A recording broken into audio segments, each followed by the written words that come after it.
ਤਖਤ ਸ੍ਰੀ ਅਕਾਲ ਤਖਤ ਸਾਹਿਬ ਸਿੱਖ ਕੌਮ ਦਾ ਧੁਰਾ ਉਹ ਕੇਂਦਰ ਜਿੱਥੇ ਮਿਲ ਕੇ ਹਮੇਸ਼ਾ ਪੰਥ ਇਕੱਤਰ ਹੁੰਦਾ ਤੇ ਅਗਵਾਈ ਪ੍ਰਾਪਤ ਕਰਦਾ। ਉਸ ਪਾਵਨ ਤਖਤ ਦਾ ਸਿਰਜਣਾ ਦਿਵਸ ਮਨਾਉਂਦੇ ਹੋਏ ਅੱਜ ਆਪਾਂ ਸ਼੍ਰੀ ਅਕਾਲ ਤਖਤ ਸਾਹਿਬ ਜੀ ਦੇ ਇਤਿਹਾਸ, ਉਸ ਦੀ ਮਹਾਨਤਾ ਦੇ ਪ੍ਰਤੀ ਕੁਝ ਵਿਚਾਰਾਂ ਦੀ ਸਾਂਝ ਕਰਨ ਜਾ ਰਹੇ ਹਾਂ। ਸਾਡੇ ਨਾਲ ਭਾਈ ਸੁਖਜੀਤ ਸਿੰਘ ਕਨਈਆ, ਮੁੱਖ ਪ੍ਰਚਾਰਕ ਬੁੱਢਾ ਦਲ ਜੁੜ ਚੁੱਕੇ ਨੇ। ਭਾਈ ਸਾਹਿਬ ਫਤਿਹ ਅਰਜ਼ ਕਰਦੇ ਹਾਂ ਜੀ। ਵਾਹਿਗੁਰੂ ਜੀ ਕਾ ਖਾਲਸਾ, ਵਾਹਿਗੁਰੂ ਜੀ ਕੀ ਫਤਿਹ। ਸੋ ਅਸੀਂ ਚਾਹਾਂਗੇ ਕਿ ਸ਼੍ਰੀ ਅਕਾਲ ਤਖਤ ਸਾਹਿਬ ਜੀ ਦੇ ਇਤਿਹਾਸ ਪਰਥਾਏ ਤੇ ਉੱਥੋਂ ਦੀ ਮਾਨ ਮਰਿਆਦਾ ਤੇ ਮਹਾਨਤਾ ਦੀ ਵਿਚਾਰ ਆਪ ਜੀ ਸਾਡੇ ਨਾਲ ਸਾਂਝੀ ਕਰਦੇ ਜੀ। ਸਤਿਗੁਰੂ ਸ੍ਰੀ ਗੁਰੂ ਹਰਗੋਬਿੰਦ ਸਾਹਿਬ ਮਹਾਰਾਜ ਸੱਚੇ ਪਾਤਸ਼ਾਹ ਜੀ ਨੇ ਕਿਰਪਾ ਕਰਕੇ ਗੁਰੂ ਕਿਆਂ ਸਿੱਖਾਂ ਨੂੰ ਇੱਕ ਸੁਚੱਜੀ ਜੀਵਨ ਜਾਚ ਸਿਖਾਈ ਜੀ, ਜੋ ਕਿ ਮੀਰੀ ਪੀਰੀ ਦਾ ਸਿਧਾਂਤ ਬਖਸ਼ਿਆ। ਤੇ ਸਤਿਗੁਰੂ ਗੁਰੂ ਹਰਗੋਬਿੰਦ ਸਾਹਿਬ ਮਹਾਰਾਜ ਸੱਚੇ ਪਾਤਸ਼ਾਹ ਜੀ ਨੇ ਕਿਰਪਾ ਕਰਕੇ ਸ਼੍ਰੀ ਅਕਾਲ ਬੁੰਗੇ ਦੀ ਸਿਰਜਣਾ ਕੀਤੀ। ਪਰ ਵੇਖੋ, ਜੋ ਸ਼੍ਰੀ ਅਕਾਲ ਬੁੰਗਾ, ਜਿਸ ਨੂੰ ਸ਼੍ਰੀ ਅਕਾਲ ਤਖਤ ਸਾਹਿਬ ਕਰਕੇ ਗੁਰੂ ਕੇ ਸਿੱਖ ਨਮਸਕਾਰਾਂ ਕਰਦੇ ਨੇ, ਇਹ ਸਤਿਗੁਰੂ ਗੁਰੂ ਹਰਗੋਬਿੰਦ ਸਾਹਿਬ ਮਹਾਰਾਜ ਸੱਚੇ ਪਾਤਸ਼ਾਹ ਜੀ ਦੀ ਅਗੰਮੀ ਸੋਚ ਦਾ ਪ੍ਰਤੀਕ ਹੈ, ਖਾਲਸੇ ਦੇ ਨਿਆਰੇਪਣ ਦਾ ਪ੍ਰਤੀਕ ਹੈ, ਸਿੱਖਾਂ ਦੀ ਹੱਕ ਸੱਚ ਦੀ, ਇਹ ਇਨਸਾਨੀਅਤ ਦੀ ਸੁਪਰੀਮ ਅਦਾਲਤ ਹੈ ਜੀ। ਔਰ ਸਭ ਤੋਂ ਵੱਡੀ ਗੱਲ ਕਿ ਇਹ ਤਖਤ ਅਕਾਲ ਦਾ ਹੈ, ਕਾਲ ਦਾ ਨਹੀਂ। ਕਿ ਸੰਸਾਰ ਤੇ ਜਿੰਨੇ ਵੀ ਤਖਤ ਆ, ਜਿਤਨੇ ਵੀ ਬਾਦਸ਼ਾਹ ਹੋਏ, ਇਹ ਭੂਪਤ ਸਭ ਦਿਵਸ ਚਾਰ ਕੇ, ਜਿਤਨੇ ਵੀ ਬਾਦਸ਼ਾਹਾਂ ਦੇ ਤਖਤ ਨੇ ਕੁਝ ਕੇ ਸਮਿਆਂ ਦੇ ਮੁਹਤਾਜ ਨੇ, ਪਰ ਜਿਹੜਾ ਤਖਤ ਗੁਰੂ ਹਰਗੋਬਿੰਦ ਸਾਹਿਬ ਮਹਾਰਾਜ ਨੇ ਬਣਾਇਆ, ਕਾਲ ਤਾਂ ਖਤਮ ਹੋ ਸਕਦਾ ਲੇਕਿਨ ਅਕਾਲ ਦਾ ਤਖਤ ਖਤਮ ਨਹੀਂ ਹੋ ਸਕਦਾ। ਬਿਲਕੁਲ। ਤੇ ਇੱਕ ਵਿਦਵਾਨ ਨੇ ਕਿਹਾ ਵੀ ਕਾਲ ਰਹਿਤ ਕਾਲ ਜੋ ਸਮੇਂ ਤੋਂ ਰਹਿਤ ਜਨਮ ਅਰ ਕਾਲ, ਕਾਲ ਕਰੇ ਜੋ ਕਾਲ ਕੋ ਨਮੋ ਸੋ ਪੁਰਖ ਅਕਾਲ। ਕਿ ਉਹ ਤਖਤ ਹੈ ਜਿਹੜਾ ਕਾਲ ਦਾ ਵੀ ਕਾਲ ਬਣ ਜਾਂਦਾ। ਬਿਲਕੁਲ। ਸੋ ਵੇਖੋ, ਧੰਨ ਸਤਿਗੁਰੂ ਗੁਰੂ ਅਰਜਨ ਦੇਵ ਸੱਚੇ ਪਾਤਸ਼ਾਹ ਜੀ ਮਹਾਰਾਜ, ਜਿਨ੍ਹਾਂ ਦੀ ਸ਼ਹਾਦਤ ਹੋਈ ਤੇ ਜ਼ਾਲਮ ਇਹ ਸਮਝਣ ਲੱਗ ਪਿਆ ਕਿ ਹੁਣ ਸਿੱਖੀ ਪ੍ਰਫੁੱਲਤ ਹੋਣੋਂ ਰੁਕ ਜਾਵੇਗੀ। ਹੁਣ ਗੁਰੂ ਨਾਨਕ ਸਾਹਿਬ ਮਹਾਰਾਜ ਸੱਚੇ ਪਾਤਸ਼ਾਹ ਦਾ ਚਲਾਇਆ ਉਹ ਗਾਡੀ ਰਾਹ, ਉਹ ਗਾਡੀ ਰਾਹ ਤੇ ਤੁਰਨੋਂ ਲੋਕ ਹਟ ਜਾਣਗੇ। ਹੁਣ ਉਹ ਹੋਕਾ ਦੂਰ ਹੋ ਜਾਵੇਗਾ ਜਿਹੜਾ ਹੋਕਾ ਦਿੱਤਾ ਜਾਂਦਾ ਇਸ ਘਰ ਦੇ ਵਿੱਚੋਂ ਇੱਕ ਓੰਕਾਰ ਦਾ, ਉਹ ਹੋਕਾ ਬੰਦ ਹੋ ਜਾਵੇਗਾ। ਕਿਉਂਕਿ ਜਹਾਂਗੀਰ ਦੇ ਬੋਲ ਸਨ ਕਿ ਅਜ ਸਿਹ ਚਹਾਰ ਪੁਸ਼ਤ ਊਈ ਦੁਕਾਨ ਰਾ ਗਰਮ ਮਦਾਸ਼ਤਨ। ਕਿ ਮੈਂ ਇਸ ਝੂਠ ਦੀ ਦੁਕਾਨ ਨੂੰ, ਨੇ ਝੂਠ ਦੀ ਦੁਕਾਨ ਸ਼ਬਦ ਵਰਤਿਆ ਗੁਰੂ ਅਰਜਨ ਦੇਵ ਸੱਚੇ ਪਾਤਸ਼ਾਹ ਲਈ, ਕਿ ਮੈਂ ਇਸ ਦੁਕਾਨ ਨੂੰ ਬੰਦ ਕਰ ਦਿਆਂਗਾ ਜਿੱਥੇ ਇਹ ਗੱਲ ਕਹੀ ਜਾਂਦੀ ਹੈ ਕਿ ਖੱਤਰੀ ਬਾਹਮਣ ਸੂਦ ਵੈਸ ਉਪਦੇਸ਼ ਚੌ ਵਰਨਾ ਕੋ ਸਾਂਝਾ। ਜਿੱਥੇ ਸਾਂਝਾ ਉਪਦੇਸ਼ ਦਿੱਤਾ ਜਾਂਦਾ ਸੱਚਖੰਡ ਸ੍ਰੀ ਹਰਿਮੰਦਰ ਸਾਹਿਬ ਜੀ। ਪਰ ਧੰਨ ਸਤਿਗੁਰੂ ਗੁਰੂ ਅਰਜਨ ਦੇਵ ਸੱਚੇ ਪਾਤਸ਼ਾਹ ਜੀ ਦੀ ਸ਼ਹਾਦਤ ਤੋਂ ਬਾਅਦ, ਆਪਣੇ ਮਹਿਬੂਬ ਸਤਿਗੁਰੂ ਦੀ ਸ਼ਹਾਦਤ ਤੋਂ ਬਾਅਦ, ਸਤਿਗੁਰੂ ਗੁਰੂ ਹਰਗੋਬਿੰਦ ਸਾਹਿਬ ਮਹਾਰਾਜ ਸੱਚੇ ਪਾਤਸ਼ਾਹ ਜਦੋਂ ਗੁਰਗੱਦੀ ਦੇ ਉੱਪਰ ਸੁਭਾਇਮਾਨ ਹੋਏ ਤੇ ਮਹਾਰਾਜ ਨੇ ਸ਼ਸਤਰ ਧਾਰਨ ਕੀਤੇ। ਸਤਿਗੁਰੂ ਗੁਰੂ ਹਰਗੋਬਿੰਦ ਸਾਹਿਬ ਮਹਾਰਾਜ ਨੇ ਸੀਸ ਤੇ ਕਲਗੀ ਸਜਾਈ ਤੇ ਇਤਿਹਾਸ ਦੇ ਬੋਲ ਨੇ, ਪ੍ਰੀਤ ਪੁਸ਼ਾਕ ਧਰੀ ਉਹ ਸੁਖ ਸਾਗਰ, ਉਹ ਕਲਗੀ ਗੁਰਸੀਸ ਸੁਹਾਵੈ। ਕਿ ਸਤਿਗੁਰੂ ਗੁਰੂ ਹਰਗੋਬਿੰਦ ਸਾਹਿਬ ਮਹਾਰਾਜ ਨੇ ਸੀਸ ਤੇ ਕਲਗੀ ਲਾਈ, ਪੀਲਾ ਬਾਣਾ ਧੰਨ ਸਤਿਗੁਰੂ ਗੁਰੂ ਹਰਗੋਬਿੰਦ ਸਾਹਿਬ ਮਹਾਰਾਜ ਨੇ ਤਨ ਦੇ ਉੱਤੇ ਸਜਾਇਆ ਤੇ ਤਨ ਦੇ ਉੱਤੇ ਦੋ ਕਿਰਪਾਨਾਂ ਸਜਾਈਆਂ, ਸ਼ਸਤਰ ਸਜਾਏ। ਤੇ ਜਿੱਥੇ ਸਤਿਗੁਰੂ ਗੁਰੂ ਹਰਗੋਬਿੰਦ ਸਾਹਿਬ ਮਹਾਰਾਜ ਸੱਚੇ ਪਾਤਸ਼ਾਹ ਨੇ ਸ਼ਸਤਰ ਸਜਾਏ, ਮੀਰੀ ਪੀਰੀ ਦੀਆਂ ਤਲਵਾਰਾਂ ਆਪਣੇ ਤਨ ਤੇ ਸਜਾਈਆਂ, ਦੋ ਤਲਵਾਰਾਂ ਬੱਧੀਆਂ, ਇੱਕ ਮੀਰੀ ਦੀ, ਇੱਕ ਪੀਰੀ ਦੀ, ਇੱਕ ਰਾਖੀ ਕਰੇ ਵਜ਼ੀਰੀ ਦੀ। ਸਤਿਗੁਰੂ ਗੁਰੂ ਹਰਗੋਬਿੰਦ ਸਾਹਿਬ ਮਹਾਰਾਜ ਨੇ ਇੱਕ ਇੱਥੇ ਨਵਾਂ ਮੋੜ ਦਿੱਤਾ ਗੁਰੂ ਕਿਆਂ ਸਿੱਖਾਂ ਦੇ ਜੀਵਨ ਦੇ ਵਿੱਚ। ਕਿਉਂਕਿ ਵੇਖੋ, ਇਹ ਸੰਸਾਰ ਦਾ ਨਿਯਮ ਬਣ ਚੁੱਕਿਆ ਸੀ ਕਿ ਸ਼ੁਰੂ ਤੋਂ ਹੀ ਸੰਸਾਰ ਤੇ ਦੋ ਗੁਣਾਂ ਦੀ ਪੂਜਾ ਹੁੰਦੀ ਸੀ। ਦੋ ਤਾਕਤਾਂ ਅੱਗੇ ਸੀਸ ਝੁਕਦਾ ਸੀ, ਜਾਂ ਤਾਂ ਸਿਮਰਨ ਦੀ ਤਾਕਤ ਅੱਗੇ, ਜਾਂ ਰਾਜਸੀ ਤਾਕਤ ਅੱਗੇ। ਜਾਂ ਤਾਂ ਲੋਕ ਬਾਦਸ਼ਾਹਾਂ ਅੱਗੇ ਸੀਸ ਝੁਕਾਉਂਦੇ ਸੀ, ਜਾਂ ਫਿਰ ਫਕੀਰਾਂ ਅੱਗੇ ਸੀਸ ਝੁਕਾਉਂਦੇ ਸੀ। ਪਰ ਵੇਖਣ ਵਿੱਚ ਆਉਂਦਾ ਇਹ ਸੀ ਕਿ ਜਿਨ੍ਹਾਂ ਕੋਲ ਤੇ ਸੰਤ ਗੁਣ ਹੁੰਦਾ ਸੀ, ਸਿਮਰਨ ਦੀ ਤਾਕਤ ਹੁੰਦੀ ਸੀ, ਉਹਨਾਂ ਕੋਲ ਰਾਜਸੀ ਤਾਕਤ ਨਹੀਂ ਸੀ। ਭਾਵ ਸੰਤ ਗੁਣ ਵਾਲਿਆਂ ਕੋਲ ਰਾਜ ਗੁਣ ਨਹੀਂ ਸੀ ਤੇ ਰਾਜ ਗੁਣ ਵਾਲਿਆਂ ਕੋਲ ਸੰਤ ਗੁਣ ਨਹੀਂ ਸੀ, ਜਿਸ ਕਰਕੇ ਜ਼ੁਲਮ ਹੋਣ ਲੱਗ ਪਿਆ। ਕਿਉਂਕਿ ਜਦੋਂ ਹਾਕਮ ਧਰਮੀ ਨਾ ਹੋਵੇ, ਜਦੋਂ ਹਾਕਮ ਦੇ ਵਿੱਚ ਧਰਮ ਦੇ ਗੁਣ ਨਾ ਹੋਣ, ਤੇ ਸੱਚ ਹੈ ਕਿ ਹਾਕਮ ਦੀ ਤਲਵਾਰ ਫਿਰ ਜ਼ੁਲਮ ਕਰਨ ਲੱਗ ਪੈਂਦੀ ਹੈ। ਸੋ ਇਸੇ ਕਰਕੇ ਧੰਨ ਗੁਰੂ ਅਰਜਨ ਦੇਵ ਮਹਾਰਾਜ ਸੱਚੇ ਪਾਤਸ਼ਾਹ ਨੇ ਜਿੱਥੇ ਤੱਤੀ ਤਵੀ ਦੇ ਉੱਪਰ ਬੈਠ ਕਰਕੇ ਗੁਰੂ ਕਿਆਂ ਸਿੱਖਾਂ ਨੂੰ ਸੰਤ ਗੁਣ ਤੋਂ ਜਾਣੂ ਕਰਾਇਆ, ਉੱਥੇ ਸਤਿਗੁਰੂ ਗੁਰੂ ਹਰਗੋਬਿੰਦ ਸਾਹਿਬ ਮਹਾਰਾਜ ਸੱਚੇ ਪਾਤਸ਼ਾਹ ਜੀ ਨੇ ਕਿਰਪਾ ਕਰਕੇ ਸ਼੍ਰੀ ਅਕਾਲ ਤਖਤ ਸਾਹਿਬ ਜੀ ਦੀ ਸਿਰਜਣਾ ਕਰਕੇ ਗੁਰੂ ਕਿਆਂ ਸਿੱਖਾਂ ਨੂੰ ਰਾਜ ਗੁਣ ਤੋਂ ਵੀ ਜਾਣੂ ਕਰਾਇਆ। ਬਿਲਕੁਲ, ਗੁਰੂ ਸਾਹਿਬ ਜੀ ਨੇ ਇਹ ਜਿਹੜੀ ਬਖਸ਼ਿਸ਼ ਕੀਤੀ ਹੈ, ਮੈਂ ਸਮਝਦਾ ਕਿ ਭਗਤੀ ਤੇ ਸ਼ਕਤੀ ਦਾ ਇੱਕ ਸੁਮੇਲ ਕਰ ਦਿੱਤਾ ਹੈ। ਕਿਉਂਕਿ ਰਾਜੇ ਜਨਕ ਵਰਗੇ ਰਾਜੇ ਬਹੁਤ ਥੋੜੇ ਹੋਏ ਨੇ। ਜ਼ਿਆਦਾਤਰ ਜਿਹੜਾ ਰਾਜ ਹੈ, ਉਹ ਰਾਜ ਦਾ ਮੱਧ ਜਿਹੜਾ ਜਦੋਂ ਸਿਰ ਦੇ ਉੱਤੇ ਚੜ੍ਹਦਾ ਹੈ ਤੇ ਫਿਰ ਧਰਮ ਦਾ ਜਿਹੜਾ ਡੰਡਾ ਹੈ ਉਹਦੇ ਤੋਂ ਆਕੀ ਹੋ ਜਾਂਦਾ ਹੈ, ਜਾਂ ਉਹਨੂੰ ਪਤਾ ਹੀ ਨਹੀਂ ਹੁੰਦਾ ਧਰਮ ਦਾ। ਤੇ ਇਹਨਾਂ ਹਾਲਾਤਾਂ ਦੇ ਵਿੱਚ ਫਿਰ ਜਿਹੜੀ ਪ੍ਰਜਾ ਹੈ ਉਹ ਦੁੱਖ ਭੋਗਦੀ ਹੈ। ਸੋ ਇਸ ਵਾਸਤੇ ਗੁਰੂ ਸਾਹਿਬ ਜੀ ਨੇ ਇਹ ਬੜੀ ਵੱਡੀ, ਮੈਂ ਸਮਝਦਾ, ਕਿਰਪਾ ਕੀਤੀ ਹੈ। ਸਿਰਫ ਸਿੱਖ ਜਗਤ ਦੇ ਉੱਤੇ ਨਹੀਂ, ਬਾਕੀ ਸਾਰੀ ਲੋਕਾਈ ਨੂੰ ਇਹ ਸੇਧ ਬਖਸ਼ਿਸ਼ ਕੀਤੀ ਹੈ ਕਿ ਧਰਮ ਦਾ ਜਿਹੜਾ ਕੁੰਡਾ ਹੈ ਉਹ ਰਾਜ ਦੇ ਉੱਤੇ ਹਾਵੀ ਹੋਏ, ਤਾਂ ਕਿ ਇਨਸਾਫ ਹੋ ਸਕੇ, ਧਰਮ ਦੀ ਗੱਲ ਜਿਹੜੀ ਹੈ ਰਾਜ ਦੇ ਵਿੱਚੋਂ ਝਲਕੇ। ਜੀ ਦੇਖੋ, ਧਰਮ ਕੀ ਹੈ? ਧਰਮ ਹੈ ਚੰਗੇ ਗੁਣਾਂ ਨੂੰ ਧਾਰਨ ਕਰਨਾ, ਸੱਚ ਨੂੰ ਧਾਰਨ ਕਰਨਾ ਹੀ ਧਰਮ ਹੈ। ਜੇ ਕੇਵਲ ਧਾਰਮਿਕ ਲਿਬਾਸ ਹੋਵੇ, ਧਾਰਮਿਕ ਪਹਿਰਾਵਾ ਹੋਵੇ, ਜੇ ਪੱਲੇ ਸੱਚ ਨਹੀਂ ਤਾਂ ਵੀ ਬੰਦਾ ਧਰਮੀ ਹੈ। ਸੋ ਵੇਖਣ ਵਿੱਚ ਇਹ ਆਉਂਦਾ ਸੀ ਕਿ ਜਿਹੜੇ ਸੱਤਾਧਾਰੀ ਹੋ ਚੁੱਕੇ ਸਨ, ਉਹ ਭਾਵੇਂ ਸੱਤਾਧਾਰੀ ਸਨ ਪਰ ਉਹਨਾਂ ਕੋਲ ਵੀ ਸੱਤ ਨਹੀਂ ਸੀ, ਤੇ ਜਿਨ੍ਹਾਂ ਕੋਲ ਸੱਤ ਸੀ ਉਹਨਾਂ ਕੋਲ ਸੱਤਾ ਨਹੀਂ ਸੀ। ਸੋ ਇਸੇ ਕਰਕੇ ਸਤਿਗੁਰੂ ਗੁਰੂ ਹਰਗੋਬਿੰਦ ਸਾਹਿਬ ਮਹਾਰਾਜ ਸੱਚੇ ਪਾਤਸ਼ਾਹ ਨੇ ਪਹਿਲਾਂ ਪੰਜ ਪਾਤਸ਼ਾਹੀਆਂ ਨੇ ਸੱਤ ਤੋਂ ਜਾਣੂ ਕਰਾਇਆ ਕਿ ਸੱਤ ਕੀ ਹੈ। ਇਹ ਦੱਸਿਆ ਕਿ ਨਾਨਕ ਵਖਾਣਾ ਬੇਨਤੀ ਤੁਧ ਬਾਝ ਕੂੜੋ ਕੂੜ, ਕਿ ਸੱਚ ਤੇ ਕੇਵਲ ਪ੍ਰਮਾਤਮਾ ਦਾ ਨਾਮ ਹੈ। ਪ੍ਰਮਾਤਮਾ ਦੇ ਨਾਮ ਤੋਂ ਬਿਨਾਂ ਸਭ ਕੁਝ ਹੀ ਕੂੜ ਹੈ। ਪਹਿਲਾਂ ਪੰਜ ਜਾਮਿਆਂ ਚ ਹੀ ਸਿਖਾਇਆ ਕਿ ਸੱਚ ਕੀ ਹੈ। ਸੱਚ ਤੋਂ ਜਾਣੂ ਕਰਾ ਕਰਕੇ ਜਦੋਂ ਸੱਤ ਧਾਰੀ ਬਣਾ ਦਿੱਤਾ ਸਿੱਖ ਨੂੰ, ਫਿਰ ਗੁਰੂ ਹਰਗੋਬਿੰਦ ਸਾਹਿਬ ਮਹਾਰਾਜ ਨੇ ਅਕਾਲ ਬੁੰਗੇ ਦੀ ਸਿਰਜਣਾ ਕੀਤੀ ਤੇ ਸੱਤਾ ਧਾਰੀ ਬਣਾ ਦਿੱਤਾ। ਜੀ ਇਤਿਹਾਸ ਦੇ ਬੋਲ ਨੇ ਕਿ ਸਤਿਗੁਰੂ ਗੁਰੂ ਹਰਗੋਬਿੰਦ ਸਾਹਿਬ ਮਹਾਰਾਜ ਸੱਚੇ ਪਾਤਸ਼ਾਹ ਨੇ ਸੁਦਾ ਸਰੋਵਰ ਤਟ ਵਿਸਾਲ, ਗੁਰੂ ਰਚਿਓ ਬੁੰਗਾ ਤਖਤ ਅਕਾਲ। ਸੁਦਾ ਸਰੋਵਰ ਭਾਵ ਕਿ ਸੱਚਖੰਡ ਸ੍ਰੀ ਹਰਿਮੰਦਰ ਸਾਹਿਬ ਜੀ, ਧੰਨ ਗੁਰੂ ਰਾਮਦਾਸ ਸੱਚੇ ਪਾਤਸ਼ਾਹ ਜੀ ਦਾ ਪਾਵਨ ਪਵਿੱਤਰ ਸਰੋਵਰ। ਰਾਮਦਾਸ ਸਰੋਵਰ ਨਹਾਤੇ, ਸਭ ਉਤਰੇ ਪਾਪ ਕਮਾਤੇ। ਜਿਸ ਪਾਵਨ ਪਵਿੱਤਰ ਸਰੋਵਰ ਦੇ ਵਿੱਚ ਇਸ਼ਨਾਨ ਕਰਕੇ ਮਨ ਔਰ ਤਨ ਦੀ ਮੈਲ ਦੋਵੇਂ ਲੱਥ ਗਈ। ਸੋ ਸੱਚਖੰਡ ਸ੍ਰੀ ਹਰਿਮੰਦਰ ਸਾਹਿਬ ਜੀ ਦੇ ਬਿਲਕੁਲ ਸਾਹਮਣੇ ਸਤਿਗੁਰੂ ਗੁਰੂ ਹਰਗੋਬਿੰਦ ਸਾਹਿਬ ਮਹਾਰਾਜ ਸੱਚੇ ਪਾਤਸ਼ਾਹ ਜੀ ਨੇ ਕਿਰਪਾ ਕਰਕੇ 12 ਫੁੱਟ ਉੱਚਾ ਥੜਾ ਤਿਆਰ ਕਰਨਾ। ਇਤਿਹਾਸ ਦੇ ਬੋਲ ਨੇ ਕਿ ਉਹ ਦਿਨ ਕਿਹੜਾ ਸੀ। ਇਹ ਲਿਖਦੇ ਨੇ, ਹਾੜ ਪੰਚਮੀ ਕੋ ਦਿਨ ਜਾਨਾ, ਸ੍ਰੀ ਗੁਰ ਉਦਮ ਕੀਨ ਮਹਾਨਾ, ਗੁਰਦਾਸ ਬੁੱਢੇ ਕੋ ਲੈ ਨਿਜ ਸਾਥ, ਤਖਤ ਆਰੰਭ ਕਰ ਦੀਨਾ ਨਾਥ। ਕਿ ਸਤਿਗੁਰੂ ਗੁਰੂ ਹਰਗੋਬਿੰਦ ਸਾਹਿਬ ਮਹਾਰਾਜ ਸੱਚੇ ਪਾਤਸ਼ਾਹ ਜੀ ਨੇ ਹਾੜ ਪੰਚਮੀ ਵਾਲੇ ਦਿਨ ਭਾਈ ਗੁਰਦਾਸ ਜੀ ਤੇ ਬ੍ਰਹਮ ਗਿਆਨੀ ਬ੍ਰਹਮ ਬੇਤੇ ਬਾਬਾ ਜੀ, ਬਾਬਾ ਬੁੱਢਾ ਸਾਹਿਬ ਜੀ ਨੂੰ ਨਾਲ ਲੈ ਕਰਕੇ ਅਕਾਲ ਬੁੰਗੇ ਦੀ ਉਸਾਰੀ ਦਾ ਕਾਰਜ ਸ਼ੁਰੂ ਕੀਤਾ। ਕਿਉਂਕਿ ਸਾਡੇ ਇਤਿਹਾਸ ਦੇ ਪੰਨੇ ਗਵਾਹੀ ਭਰਦੇ ਨੇ ਕਿ ਸ਼੍ਰੀ ਅਕਾਲ ਤਖਤ ਸਾਹਿਬ ਜੀ ਦੀ ਉਸਾਰੀ ਜੇ ਕਰਵਾਈ ਹੈ ਤੇ ਉਹ ਕਿੰਨਾ ਤੋਂ ਕਰਵਾਈ? ਭਾਈ ਸਾਹਿਬ ਭਾਈ ਗੁਰਦਾਸ ਜੀ ਤੇ ਬਾਬਾ ਬੁੱਢਾ ਸਾਹਿਬ ਜੀ। ਹੁਣ ਵੇਖੋ ਸੁਮੇਲ, ਵੇਖੋ ਜਦੋਂ ਤੇ ਸ਼੍ਰੀ ਹਰਿਮੰਦਰ ਸਾਹਿਬ ਜੀ ਦੀ ਉਸਾਰੀ ਹੋਣੀ ਹੈ, ਉਹ ਸਾਂਝਾ ਸਥਾਨ ਹੈ, ਉੱਥੇ ਧਰਮ ਦੀ ਗੱਲ ਚੱਲਣੀ ਹੈ। ਧਰਮ ਦੇ ਵਿੱਚ ਕੋਈ ਵਿਤਕਰਾ ਨਹੀਂ, ਵਿਤਕਰਾ ਇੱਥੇ ਵੀ ਨਹੀਂ ਅਕਾਲ ਤਖਤ ਸਾਹਿਬ, ਪਰ ਉੱਥੇ ਸਾਂਝਾ ਸਥਾਨ ਹੈ। ਉੱਥੇ ਇਸਲਾਮ ਮਤ ਤੋਂ ਤਾਲੁਕਾਤ ਰੱਖਣ ਵਾਲਾ ਸ਼ਖਸ ਵੀ ਆਵੇਗਾ, ਉੱਥੇ ਸਿੱਖ ਵੀ ਆਵੇਗਾ, ਹਿੰਦੂ ਵੀ ਆਵੇਗਾ, ਹਰ ਇੱਕ ਧਰਮ ਦਾ ਵਿਅਕਤੀ ਆਵੇਗਾ।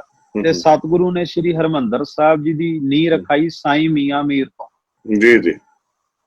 ताई करके एक विद्वान ने कहा कि हरमंदर की नीम की ईंटें गवाही दे रही हैं कि अहले मजाहब में कभी दोस्ती मुस्कुराई। ਆਹੋ ਬਿਲਕੁਲ। ਉਸ ਸਾਂਝੇ ਸਥਾਨ ਦੀ ਨੀਂਹ ਸਾਈਂ ਮੀਆਂ ਮੀਰ ਤੋਂ ਰਖਵਾਈ ਤੇ ਆ ਹੁਣ ਸਿੱਖਾਂ ਦਾ ਨਿਆਰਾਪਣ ਹੈ। ਅੱਜ ਸਿੱਖਾਂ ਦੇ ਨਿਆਰੇਪਣ ਦੇ ਤਖਤ ਦੀ ਨੀਂਹ ਆਪ ਸਤਿਗੁਰੂ ਨੇ ਰੱਖੀ ਤੇ ਉਸਾਰੀ ਕਿਸੀ ਕਾਰਨਾ ਹਾਥ ਲਗਾਇਓ ਬੂੜਾ ਔਰ ਗੁਰਦਾਸ ਬਣਾਇਓ। ਭਾਈ ਗੁਰਦਾਸ ਜੀ ਤੇ ਬਾਬਾ ਬੁੱਢਾ ਸਾਹਿਬ ਜੀ ਨੇ ਉਸਾਰੀ ਕੀਤੀ। ਤੇ ਵੇਖੋ ਮਹਾਰਾਜ ਨੇ ਦੱਸਿਆ ਵੀ ਇਹ ਜਿਸ ਤਖਤ ਦੀ ਆਰੰਭਤਾ ਕਰਨ ਜਾ ਰਹੇ ਆ ਇਹ ਰਾਜਸੀ ਅਹੁਦਿਆਂ ਦੇ ਤਖਤ ਨਹੀਂ, ਇਹ ਤਖਤ ਨੇ ਸੰਤ ਗੁਣ ਵਾਲਿਆਂ ਦੇ ਜੀ, ਬਿਲਕੁਲ। ਇਹ ਤਖਤ ਨੇ ਜਪ ਤਪ ਵਾਲਿਆਂ ਦੇ, ਇਹ ਤਖਤ ਨੇ ਸਿਮਰਨ ਬੰਦਗੀ ਭਜਨ ਬੰਦਗੀ ਵਾਲਿਆਂ ਦੇ, ਜਿਨ੍ਹਾਂ ਦੇ ਉੱਤੇ ਰਾਜਸੀ ਹਕੂਮਤ ਦਾ ਪ੍ਰਭਾਵ ਨਹੀਂ ਬਲਕਿ ਪ੍ਰਭਾਵ ਹੈ ਉਸ ਅਕਾਲ ਪੁਰਖ ਵਾਹਿਗੁਰੂ ਪ੍ਰਮਾਤਮਾ ਦਾ। ਸੋ ਸਤਿਗੁਰੂ ਗੁਰੂ ਗੋਬਿੰਦ ਸਾਹਿਬ ਮਹਾਰਾਜ ਨੇ ਕਿਰਪਾ ਕੀਤੀ, 12 ਫੁੱਟ ਉੱਚਾ ਥੜਾ ਤਿਆਰ ਕਰਵਾਇਆ ਔਰ ਸਤਿਗੁਰੂ ਗੁਰੂ ਹਰਗੋਬਿੰਦ ਸਾਹਿਬ ਮਹਾਰਾਜ ਨੇ ਸ਼ਸਤਰਾਂ ਦਾ ਆਸਣ ਲਵਾਇਆ।